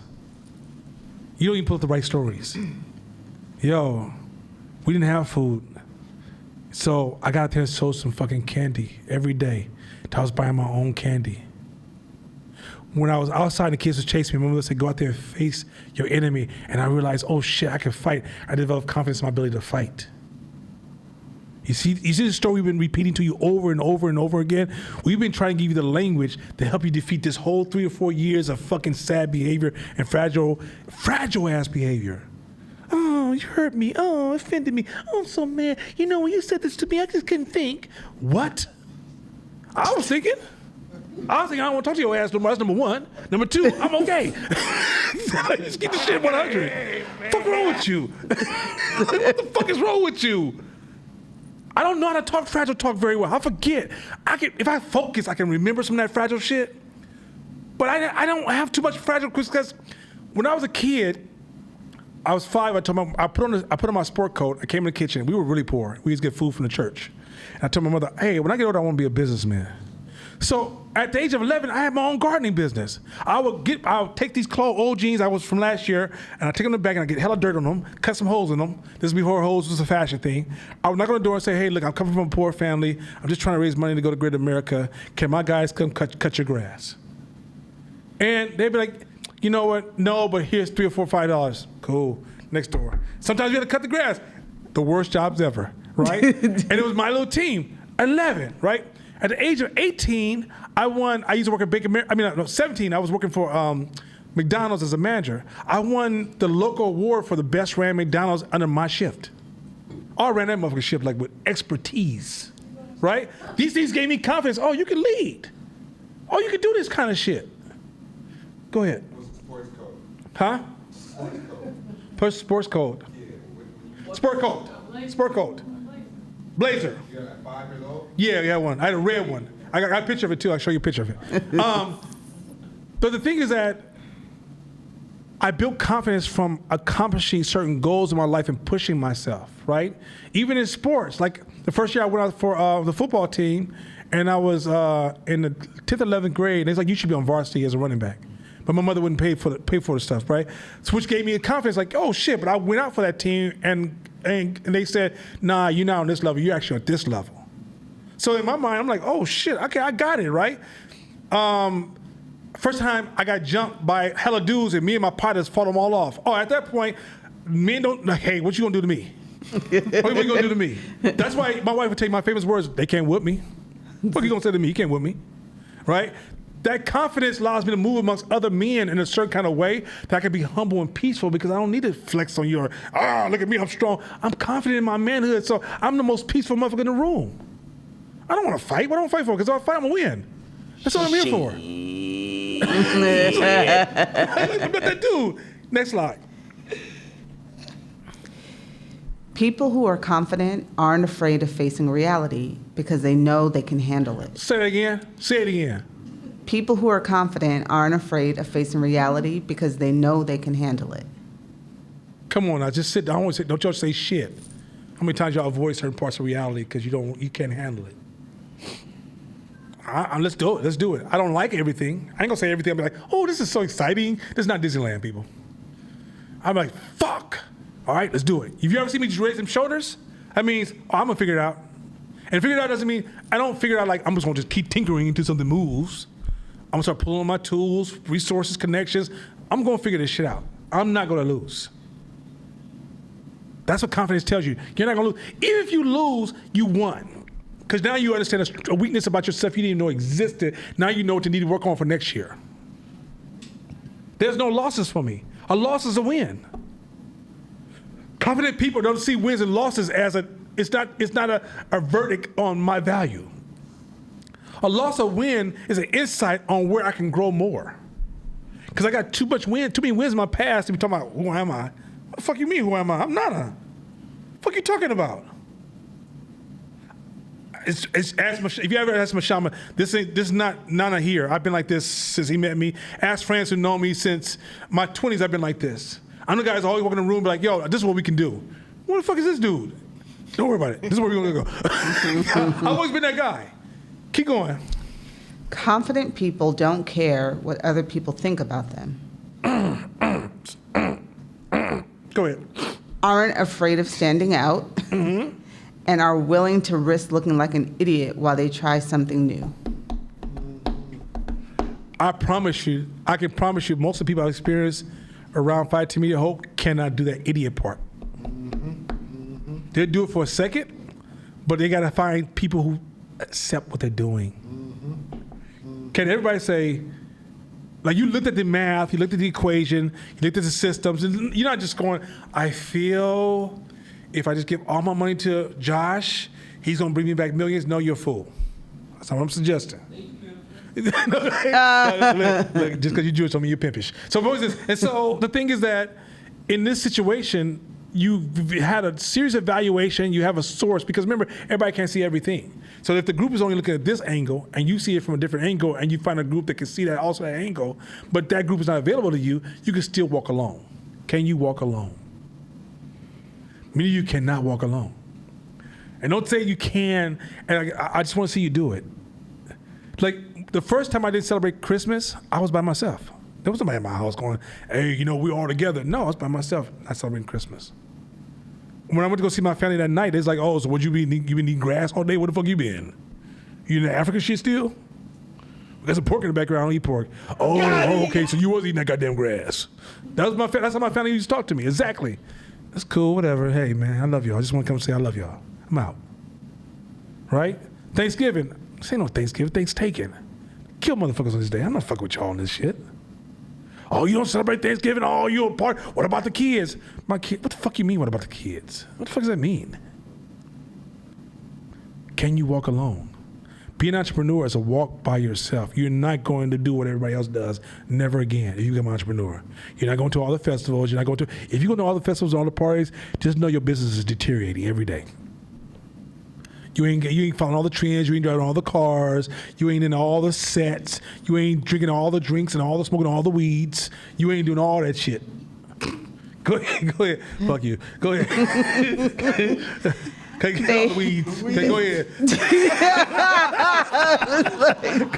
Go ahead. Hey, all you got to do. He said he's taking all the weeds. I smell that weed. I saw it, Kevin. Go ahead. Start from the top again. Confident people don't care. Confident people don't care what other people think about them, aren't afraid of standing out, and are willing to risk looking like an idiot while they try something new. They've been beaten down and rebuilt themselves enough times to know that they can do it again if they have to. So, no, read that last sentence again, because I think you whispered it, and there's some people who can't hear really well. I think some people have their hearing aid. So start from they've been beaten down and rebuilt themselves. So they've been beaten down and rebuilt themselves. Go ahead. Enough times to know that they can do it again if they have to. And you could do it again if you have to. You could lose everything right now. Do y'all understand how court has been preaching confidence to y'all? Did y'all hear he's been testifying through his trials and tribulations of how he's taking the path of confidence. I lost everything, everybody. You throw your shirt out? So the thing is that he's telling you, like, I lost everything, and I rebuilt myself. So now he walks around like, what are you gonna do to me? I know the worst can happen. One time I was scared of losing my business, and I was sitting in my house, and I was literally nervous because numbers was. I'm talking about if my bills at the time. This is my first or second year, so my bills at the time was like $7,000 a month, and I was making exactly $7,000 a month. I mean, literally $7,000 a month, and after the first, I'm back to zero, and I would do it all over again. $7,000 a month, back to zero. So at this point, I am terrified. I'm like, what the fuck are you doing? And you know what I said to myself? What's the worst thing that can happen to you right now? Because my brain was like, yo, if you lose your business, my brain was putting all this extra on there, like, you gonna die, this is gonna happen to you. You know what my brain said? You'll sleep on your mama's couch. That's it. That's what's gonna happen, is I have to sleep on my mama's couch. And I said, oh, that's it? Oh, I'm about to be a beast out of this motherfucker. You can't hurt me now. What's gonna do, sleep on my mama's couch? Oh, I'm gonna take some risk. Because I was trying to reduce my risk and play extra safe and move fragile and, oh my God, and don't take this risk and just do what you know that works. Don't try any creative shit, because you can't change. You got that 7,000, you can't lose that. You gotta move forward and wait for an opportunity to give you a chance. Until the end, just do everything safe. Once I realized, because you can't grow without risk. So once I realized the worst thing that can happen to me is I sleep on my mother's couch. Oh, I became a beast. And I started taking all kind of crazy ass risks. I've even walked into rooms. Michelle says, we don't even do that, bro. You just signed a contract for some shit we don't even do. I'll go to bed this weekend. You'll figure that shit out. When you get home, just read books. Don't hang out with your family this weekend. Just go sit in bed and read the books. Got him! You think I'm joking? Because my mentor did that. I watched my mentor one time. He was coming up for something. He had to rewater. He has a $5 million mansion up in Oakland Hills, and he built the house himself. And he had to put you didn't build a house that big. You have to put a sprinkler system throughout the house. This is like a long time ago. So he had to put a sprinkler system, and it was something like it threw off his contract. It was like $50-some thousand to put the sprinkler system in, right? Which would throw off his budget. He's like, okay, cool. Don't worry about it. I'll figure that shit out. Sat down, stayed in the house for the whole weekend, just read about the sprinkler system. Built that shit and passed code. So I bought a house, and it was in West Oakland, and I was with .com. Then .com crashed. This was the first .com crash, and the contractor didn't finish the house, and the inspector was coming because there was people I had to move people in because I couldn't afford the mortgage because I lost my job, and they was like, yo, in order for you to justify this in, we don't have a blueprint for this back end. I didn't have no money to buy a blueprint, so I did what my mentor did. I went home. And I studied AutoCAD for the weekend. Built my own blueprint, took it down to the city, and it passed. So when I did that, now you can see why I just figured this shit out. Just go do this shit. What the fuck you talking about? I don't want to. How y'all gonna get it done? Who do I ask? What the fuck you mean? Who you ask? They wrote books, didn't they? How the fuck you ask? Ask Audible, fucking .com. Go to Amazon. Go get a fucking book. Let's go. Go to fucking libraries are free. What the fuck you tripping on? I sued motherfuckers in court and got motherfuckers evicted. Never and how to evict a motherfucker? What is that? But for dummies. I was a building manager for this because this Asian dude, he was fucking with me. He was like, yo, I'm going to give you a truck. You just manage all my properties for me. This is back in the days. I was like, okay, cool. I don't know shit about that. All right, read these books. You got to evict somebody. Oh, shit. Okay, read these books. Went to a couple partners who, that's what they do for a living. I'm in the courts. Yeah, so listen here. I filed these papers here, filed these papers here. I know I only had this amount of time if you don't do it before this time. I had all that shit down to a science. I was kicking motherfuckers out left and right? I built a drug rehab program, inherited. Learned the fuck out of that system. I'm down advising judges whether how much time this person should or should not get or will they be better in my care. Ask me to have a background in that. No. But what did I do? I went learn crazy.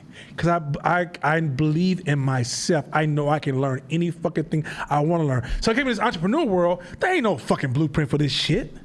There ain't a book you can read right now that can tell you everything. This ain't no just do this and then do that, and if this happen, you do this, and if this happen, do that. You gotta have this confidence game down and bet and move and value yourself. All this, where's somebody gonna come help me? How somebody no, it doesn't work like that, people. It's a self-confidence game. So y'all see why I hate social justice so much? Because it's anti our fucking language. We howl at night. We don't go, tweet, tweet, tweet, tweet. That's what social justice sounds like to me. It's a bird call. We howl at night. Woo, I'm coming for your ass. I'm eating tonight. We bark. We growl. That's how the fuck we sound right there. We don't go tweet, tweet, tweet, tweet, tweet, tweet, tweet. That's what social justice sounds like to my ears. That's exactly what the fuck it sounds like to my ear. That's not our language. And when we adopt that fucking language, we're like a fucking wolf out there in the wild going tweet, tweet, tweet, tweet. Fuck wrong with that wolf? He's got fucking mental problems. Let's finish this paragraph. Crucially, they also know that to outperform the crowd, you have to do things differently sometimes. Go back and say it again.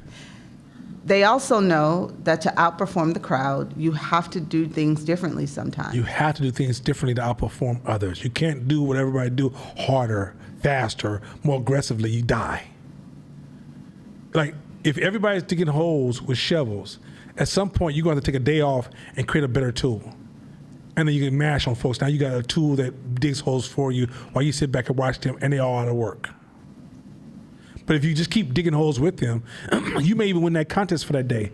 But that's like the John Henry story. You're going to die. Go ahead. And that hecklers and naysayers inevitably tend to follow. They will follow you. All the naysayers, all people hating on you, they will eventually follow you because they go from insulting you to doubting you to admiring you to some cases even envying you. Go ahead. They take their feedback from reality, not popular opinion. That shit right there. I'm gonna stop right here because we got a lot more. This one's gonna be a continuum. That last sentence. Go back to what we said, what Court said, what I talked about earlier. If you're constantly negotiating with reality, you can't get the right feedback. You take your feedback because if you popular opinion. There's so many popular opinion, belief, ideas. And stuff. Okay, this whole cohort system that they created during George Floyd to give black people money. Y'all know goddamn well that shit was around 10 years ago, right? All of a sudden, everybody's getting 10,000, 20,000, 50,000, up to even some cases $1 million or 2 million, right? That's popular opinion shit. And when I said to you guys, that's not how the shit works. You guys push back on me on, but popular opinion and everybody's doing this and this is what we are doing. And me and Court say, no, motherfucker, that's not business. That's not business. And when we go against popular opinion, y'all be like, oh, Court and Nana. Me and Court know you guys already have a definition for us, a framing, a caricature for us. Oh, that's just Nana. Oh, that's just Court. No, that's us. We don't make this reality shit. Reality makes us. When we tell you what the fuck we see, it's not our opinion. We're saying don't get me, we have our opinion. I'm saying we don't have a lot of popular ideas because those popular ideas are not grounded. Most of the shit, okay, y'all know fucking well that social media is a space where people go online and they fake their reality. But the brain loses track of that. After a while, the brain starts saying, well, that's real and that's not real. And that's kind of real and that's, well, and then you'll get so convinced that shit's real, you'll put your story of your life or a problem you're going through online. Yuck, I'm going through this. What y'all think? And when that opinion comes back that's fake as fuck, you be like, yeah, that's real shit. That's what everybody says. That's some real shit. And the reason you're so gullible because you don't have confidence. When you have confidence, you realize that's why I can't sit on social media for long. Like, what the fuck is y'all talking about? This is just trash. I'm not listening to this. Or somebody had something to say about what this person said, so this person had to come back and respond to this person. And y'all literally watching this. Get your non-confident ass off social media. Those likes don't mean shit, people. Shabisha, in business, those likes mean anything? No, conversion means. That's all it means. You can't see conversion because you fell in love with the likes. You fell in love with your auntie. Your auntie come online talking about, oh my God, you always been special. I could tell. I always knew you were special when you was 3. That's why your shit is so tight right now, Niecy. Keep going. I'm talking about my auntie. But yeah, okay, let me fuck up y'all a little bit more. You go to a festival. I had a person talk to me, and they went to a festival, and they sold $1,000 worth of products. I said, let me ask you something. How many of those people went online and reordered? Maybe one. Do you see the distortion there in business? You can have something where you're manually convinced, you're tricking everybody you come across like, voodoo, buy this. Voodoo, buy this, right? The problem is this, it can't move beyond the voodoo. That means you're stuck in a barbershop business. You only make money if you cut hairs, baby. So can you make money when you're not there because you designed the product to talk to your customer? Can you do that? Or do you go with popular opinion? Because when you're popular opinion, meaning that I went to an event and everybody said, oh my God, you're the greatest. I've never seen a business like yours. Some nonprofit, you didn't even evaluate, who the fuck are these people talking to me? You're like, you're the best business I've ever seen. You're like, who are they? Are these a group of entrepreneurs? Are these people who got jobs? How the fuck do you know I'm the best? But you take that award. You're a black girl, you rocking, oh my God. Look at you, you fabulous. And you believe that shit. And the only reason you believe that shit is not because you're stupid. You're not stupid. That's the fucked up part.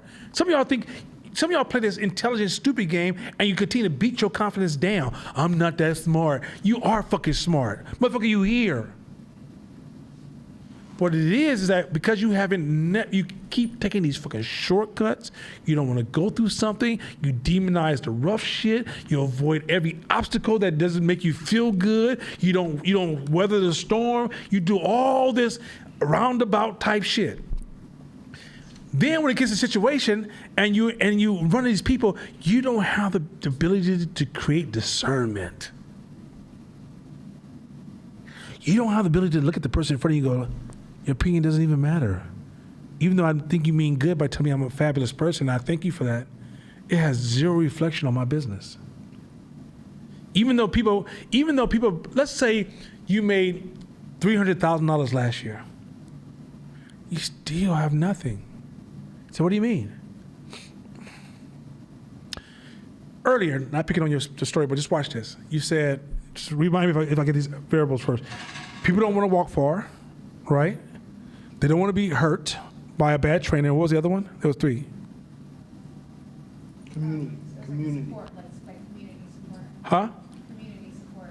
And community support. Anyone supports because they're trying to be part of the support black women who are performing. Is that what you're suggesting? And you mean by community support? I mean, what do you mean by community support? What I meant was that could be applicable, but a lot of them just feel like void of support in the community, so they need something. So the support, okay. They want to support community. So volunteer money, because you're close, and they just feel safe in your space.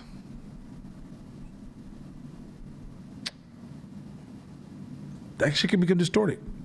I can keep saying that to you, and you'll never need to look for anything else. You know why?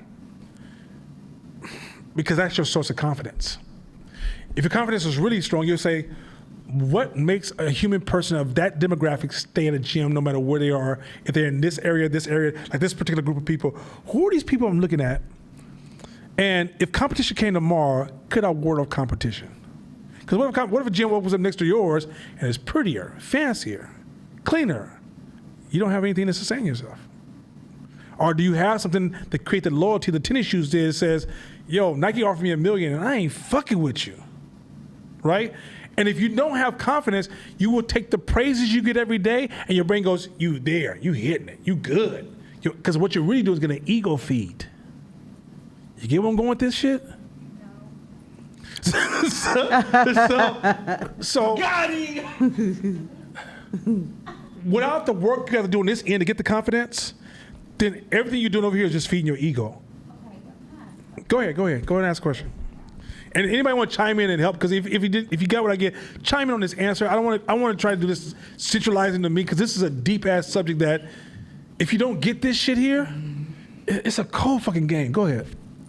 Okay, so I want to start off with acknowledging I have really negative self-talk. So I think that that's the place that I need to start is I feel like I've accomplished a lot of shit in my life, but oftentimes my voice will come back and be contradictive and be like, oh yeah, well you made it through XYZ, but you could have did this, or you're not or you're not the best, or you're not this. So I do think that a lot of my lack of confidence comes from the way that I talk to myself.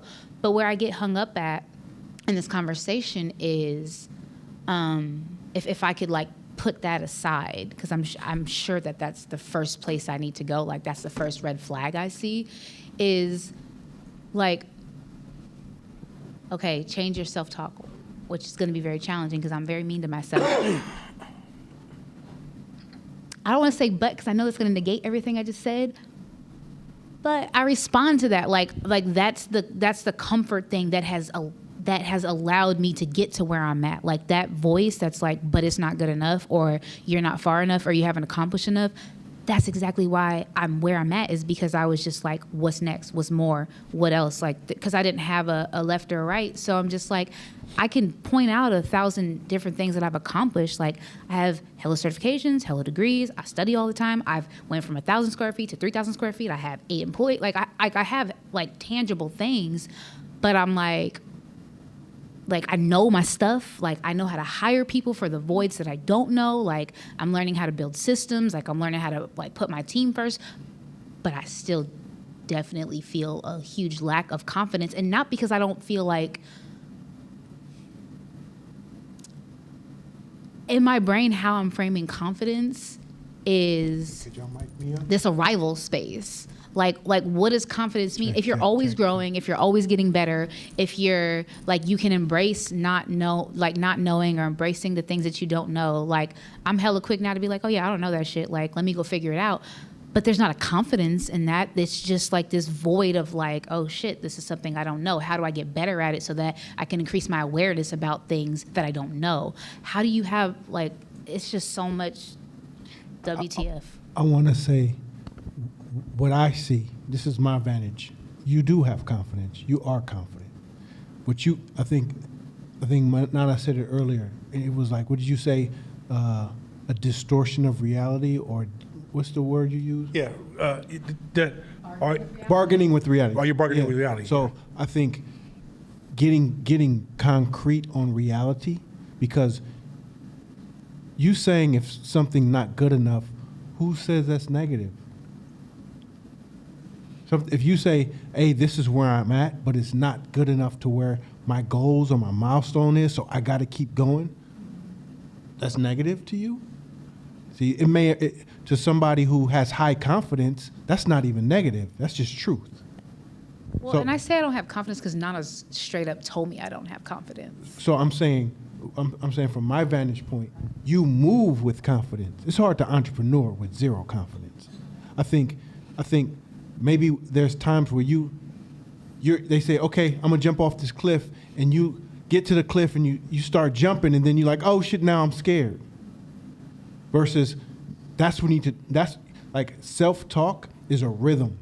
There's times when you say, oh, come on, you could do it. There's time to say, hey, get your shit together. And it's time to say, man, get the fuck up and stop tripping. like it's a rhythm that you have for it's situational, but it's all who says any of it's negative? You see what I'm saying? But I think you're an entrepreneur. The fact that you hire people and you have a building and you have lease and rent from a building outside of where you live, there has to be a measure of confidence. I think what you do say to yourself has to be situational, so that in those moments, it's discernment. It's in those moments to say, what do I need for myself right now? There are times there are times when I just need motivation. I don't really need nothing else. It's almost like I just need the car started, and then I can go. Then there's times I need logical explanation as to why things are the way they are and how to get to the next step. And there's also times when you say, yeah, that was all right, but not good enough. Cool, all right, that's all I need too. So it's what you say to yourself, but it's a language that's across a spectrum from when you need it. Keisha, go ahead. I don't know if you got a chance to check out the Farnham Street thing that Nana tagged us in with Jerry Colonna. So they were talking about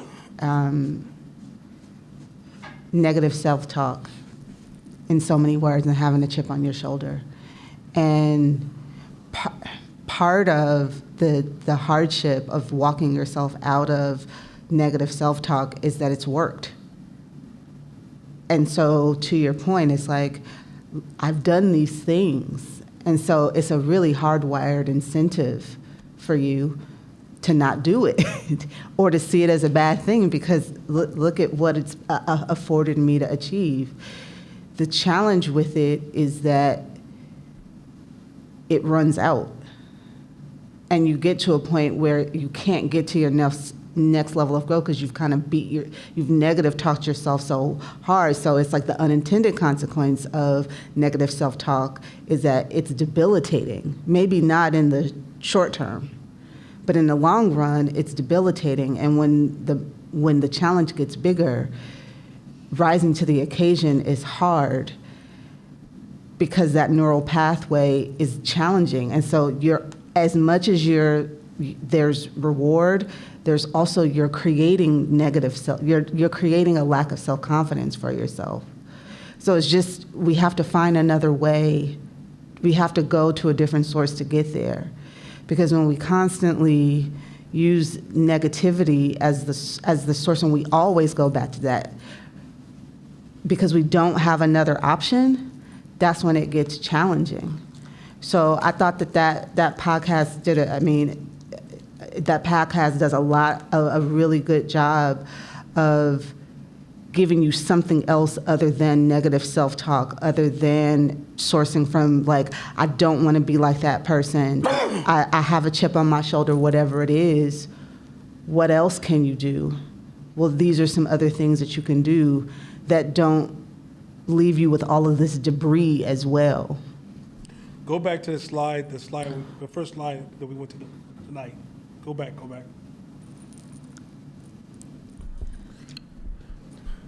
Back up slides, let people online see it. Go back. Okay, first, what's the slide? Go first one, the first one we hit. Next one, right there. No, keep going past. No, that first slide of self-confidence. Sorry about that. Go self-confidence, that right there.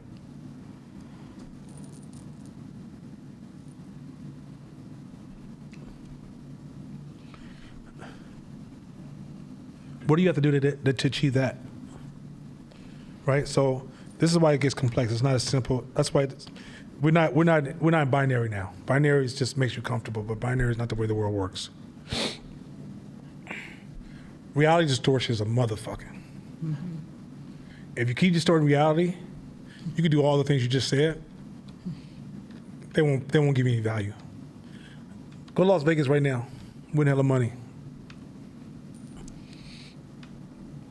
Will you have confidence the next time you play that you're going to definitely win again? Not really. Right? You will, but you won't. Right? Or you'll have a distortion. Or let's say, what if you have narcissism problems? You project, you don't receive. you'll question your value to others all the time. Have you ever got a gift from somebody who don't care about you? They just gonna give you what they want to give you? Do you feel good? Or have you ever did that before? You gave somebody a gift, like you went to a party, gave them a gift. Were you confident that gift was valued? It's really a lot more deeper conversation than I think it's like. It's going to be some pain spaces, but see, the pain spaces is going to require for you to be humble enough to go through that process to get what you need to get. If you keep trying to ease the journey, patch the process, avoid the prickly areas, you're never going to have this conversation. It just be like comforting your emotions. Like there should be no comfort here. There's no need for comfort. Confidence, I can't comfort you for confidence. There's no such thing. You say, I got all these degrees, I did all these different things, I did this, I did this, I did this. Did your brain distort it? Or did you perform to the point that your peers was like, fuck, you're a beast? Do you have a gym mentor who's performing at a higher level that audited you one time and you thought to yourself, oh, they're like, yo, no, really, you really are fucking good. They're calling on you. So for example, I thought I was hella tight in photography. I went to New York. I got to New York, them cats let me know how much fucking shit I did not know. That became the next level I had to get real confidence. And even then, can I get a person who's going to choose me over them? If I can't do that, my confidence is, I will know deep down inside, my confidence is fake. We've gotten so used as a culture to patch ourselves together. We've distorted truth so many times that we don't even know we're distorting it anymore. But when you try to lean back on that confidence, you kind of slip through the cracks, or it's like foam. It doesn't hold you up. You're like, fuck, why does this shit hold me up? Because in the end, did you really finish it? Were you really that tight? Did you really make confidence? Like, did you do it well, or did you perform? Did you go through the hard times, or were you just naturally gifted? See, okay, let's say a guy plays basketball, he's naturally gifted. It's different than a guy who had to bust his ass to get that position. Two different levels of confidence. And you're going to have more mental problems from that guy who was just naturally hella talented. So when you say, the dude's naturally talented can make almost the same argument, but one thing is different is how many practices did you put in? How many hours did you, okay, Jordan went from, he cool, to my God, right? There's some cats that move like Jordan, damn near feel like it was natural. They could jump. Everybody who's played basketball knows there's always some dude could touch almost at the top of the backboard and be my fucking height. You'd be like, who the fuck is this dude? Right? They never go far in the sport because they build their confidence on like these wins they achieved, but they didn't go through nothing. And then when they went through something, it was kind of like they had the hard path to choose, the medium path to choose, and the easy path. They usually chose the medium or the easy. They never took the hard, long, slow, drag it out, 7 years to get here, 8 years to get here, 12 years to get here, 15, 20 years to get here. I'm saying that we're in a world that's been faking it so fucking, fake it till you make it has become a poisonous disease to the point we don't even know we faked it anymore. You can't, if I start pulling your certificates and everything, I bet you'll be like, okay, but I'm running my business. If I start pulling your tax records, you'd be like, okay, but if I pull your insurance records, okay, that's all hurt your confidence. But when you're so used to wearing a facade for everybody all the time, because that's part of your sales, we get it. But the honesty of saying, okay, this is sales and this is where I'm at. That's two different things. So you walk in the room like, yo, I'm the man, but no, your bank account is empty as a motherfucker right now. No, you're just a sneeze from poverty. And then you moving with that person, not the person who's selling all the fucking time. So then I say, you're confident because I see the sales and the swagger and excuse, no offense, this is like my little brother. You can call this the tyranny effect. Swag. Tyranny has the highest swag in the Bay Area, right? But tyranny has got a lot of stuff through licks. Now, is he hella smart? Yeah. Is he made for this? Yeah. I even asked him, let me mentor you one-on-one because you built for this, bro. But as long as he continues to take those little licks, he's going to be in his office. Man, these niggas be hating them. Fuck you. I don't like none of these people around here. Because he don't have confidence because he ain't did nothing. But if he gets in front of this class right now, as an entrepreneur, what I've done and who I am and what y'all need to learn from me, Ask me if I'm lying. If you don't watch these people, this is happening everywhere around you. What I'm saying to you, I'm not auditing you for the class, but I'm saying to you, the level of realism that you're going to have to hit to have this conversation, that's your first journey. Confidence is the carrot on a stick that's going to motivate you to go through the process.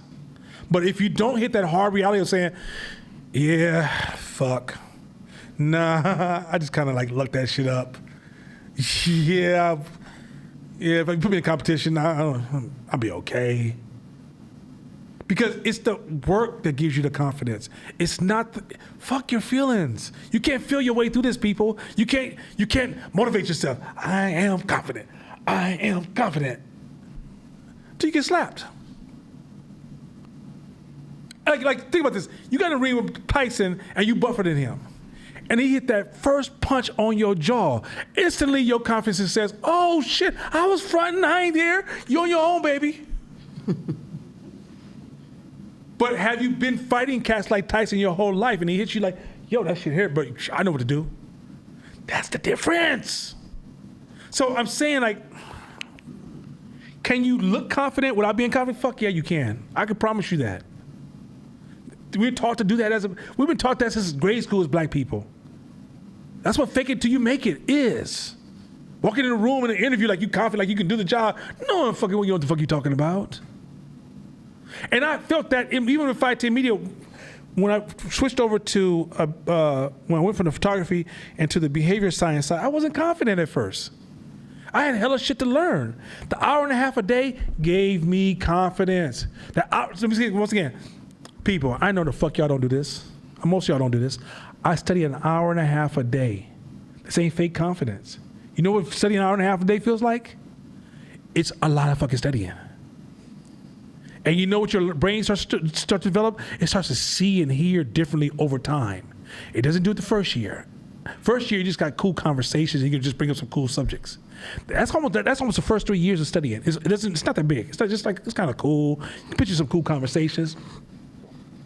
Around the 5th year, your brain starts to see something you never saw before, hear what you never heard before, see patterns you never saw before. You start to move differently, change your decision points. Like, what point do you make a decision? Your brain picks up on that. That's 5 fucking years to get there. Meet a person who works out all the fucking time. Your workouts is a perfect example. You know how you'll get confident, but you know you're not there. Then once you refresh your mind, you realize you wasn't there. Then you start on this new path, and you wasn't there. But when you're really there, if you really put that work in, they ain't nothing to say to you. That's the difference. You can talk. As long as I've known you, you've been fit at a whole bunch of different sizes. All of them been perfect. Until you said, not necessarily. I just went to that personally when I thought, oh, I'm running, I'm lifting weights, cycling. Shit, I know I'm tight. Doc, give me my test results. Okay, well, okay, did you change some of them? Okay, well, you need new glasses? What the fuck's happening here? My confidence was checked. Like, yo, you thought you was tight? Put your work in, bro. It's really a much more complex. It's not a simple elementary, just as long as I worked hard, as long as I've been through some shit, I'm good. If that's the case, black people as a whole be the most confident motherfucking race you've ever seen. But when you see us taking these shortcuts, how many people come in this class? Hey, so how can I be successful in 6 weeks? Tell me what's what I need to do. 6 months. How do I grow my business? How do I scale by next year? I'm really broke right now. How do I increase my bank account right away? What can I live? And if a motherfucker came in here tomorrow and said, look, the 10,000 step method, and if you stick with my method, at the end of 12 months, I'm going to give you $50,000 and it's more to come. 90% of y'all gone. Keep the shit real. You know how many people are lost in these cohorts with that trash ass nonprofit business talk? And no one said, look, don't take a trend as a long-term business. We went through a business trend where because you were black, you got money. That's one of the things you just named. That trend dies. And when that trend dies, folks will look at you and be like, what have you done for me lately and what can you do for me tomorrow? And if you can't hit those motherfuckers with absolute clarity, I'm going back to McDonald's. Fuck your little black restaurant. That's the real truth of it. But y'all got distorted and y'all listen to these nonprofit motherfuckers talk that shit to you and then you turn to me and be like, I don't know what the fuck you talking about now. They gave me money. Oh, you a dumbass. They made you weak. If somebody gives you money, they're not strengthening you. Not for this game. He took care. He brought me. No, he's making you weak. He's playing you, honey. Get your own shit and then sit at the table, and if you share, that's one thing. But when a motherfucker gives you all the time, you being played like a piccolo player. With that being said, in the words of my Asian friends, because you can't figure out which of one the fuck I'm talking about, because there's more than 1 billion of them cats. Sayonara. Peace. We're out.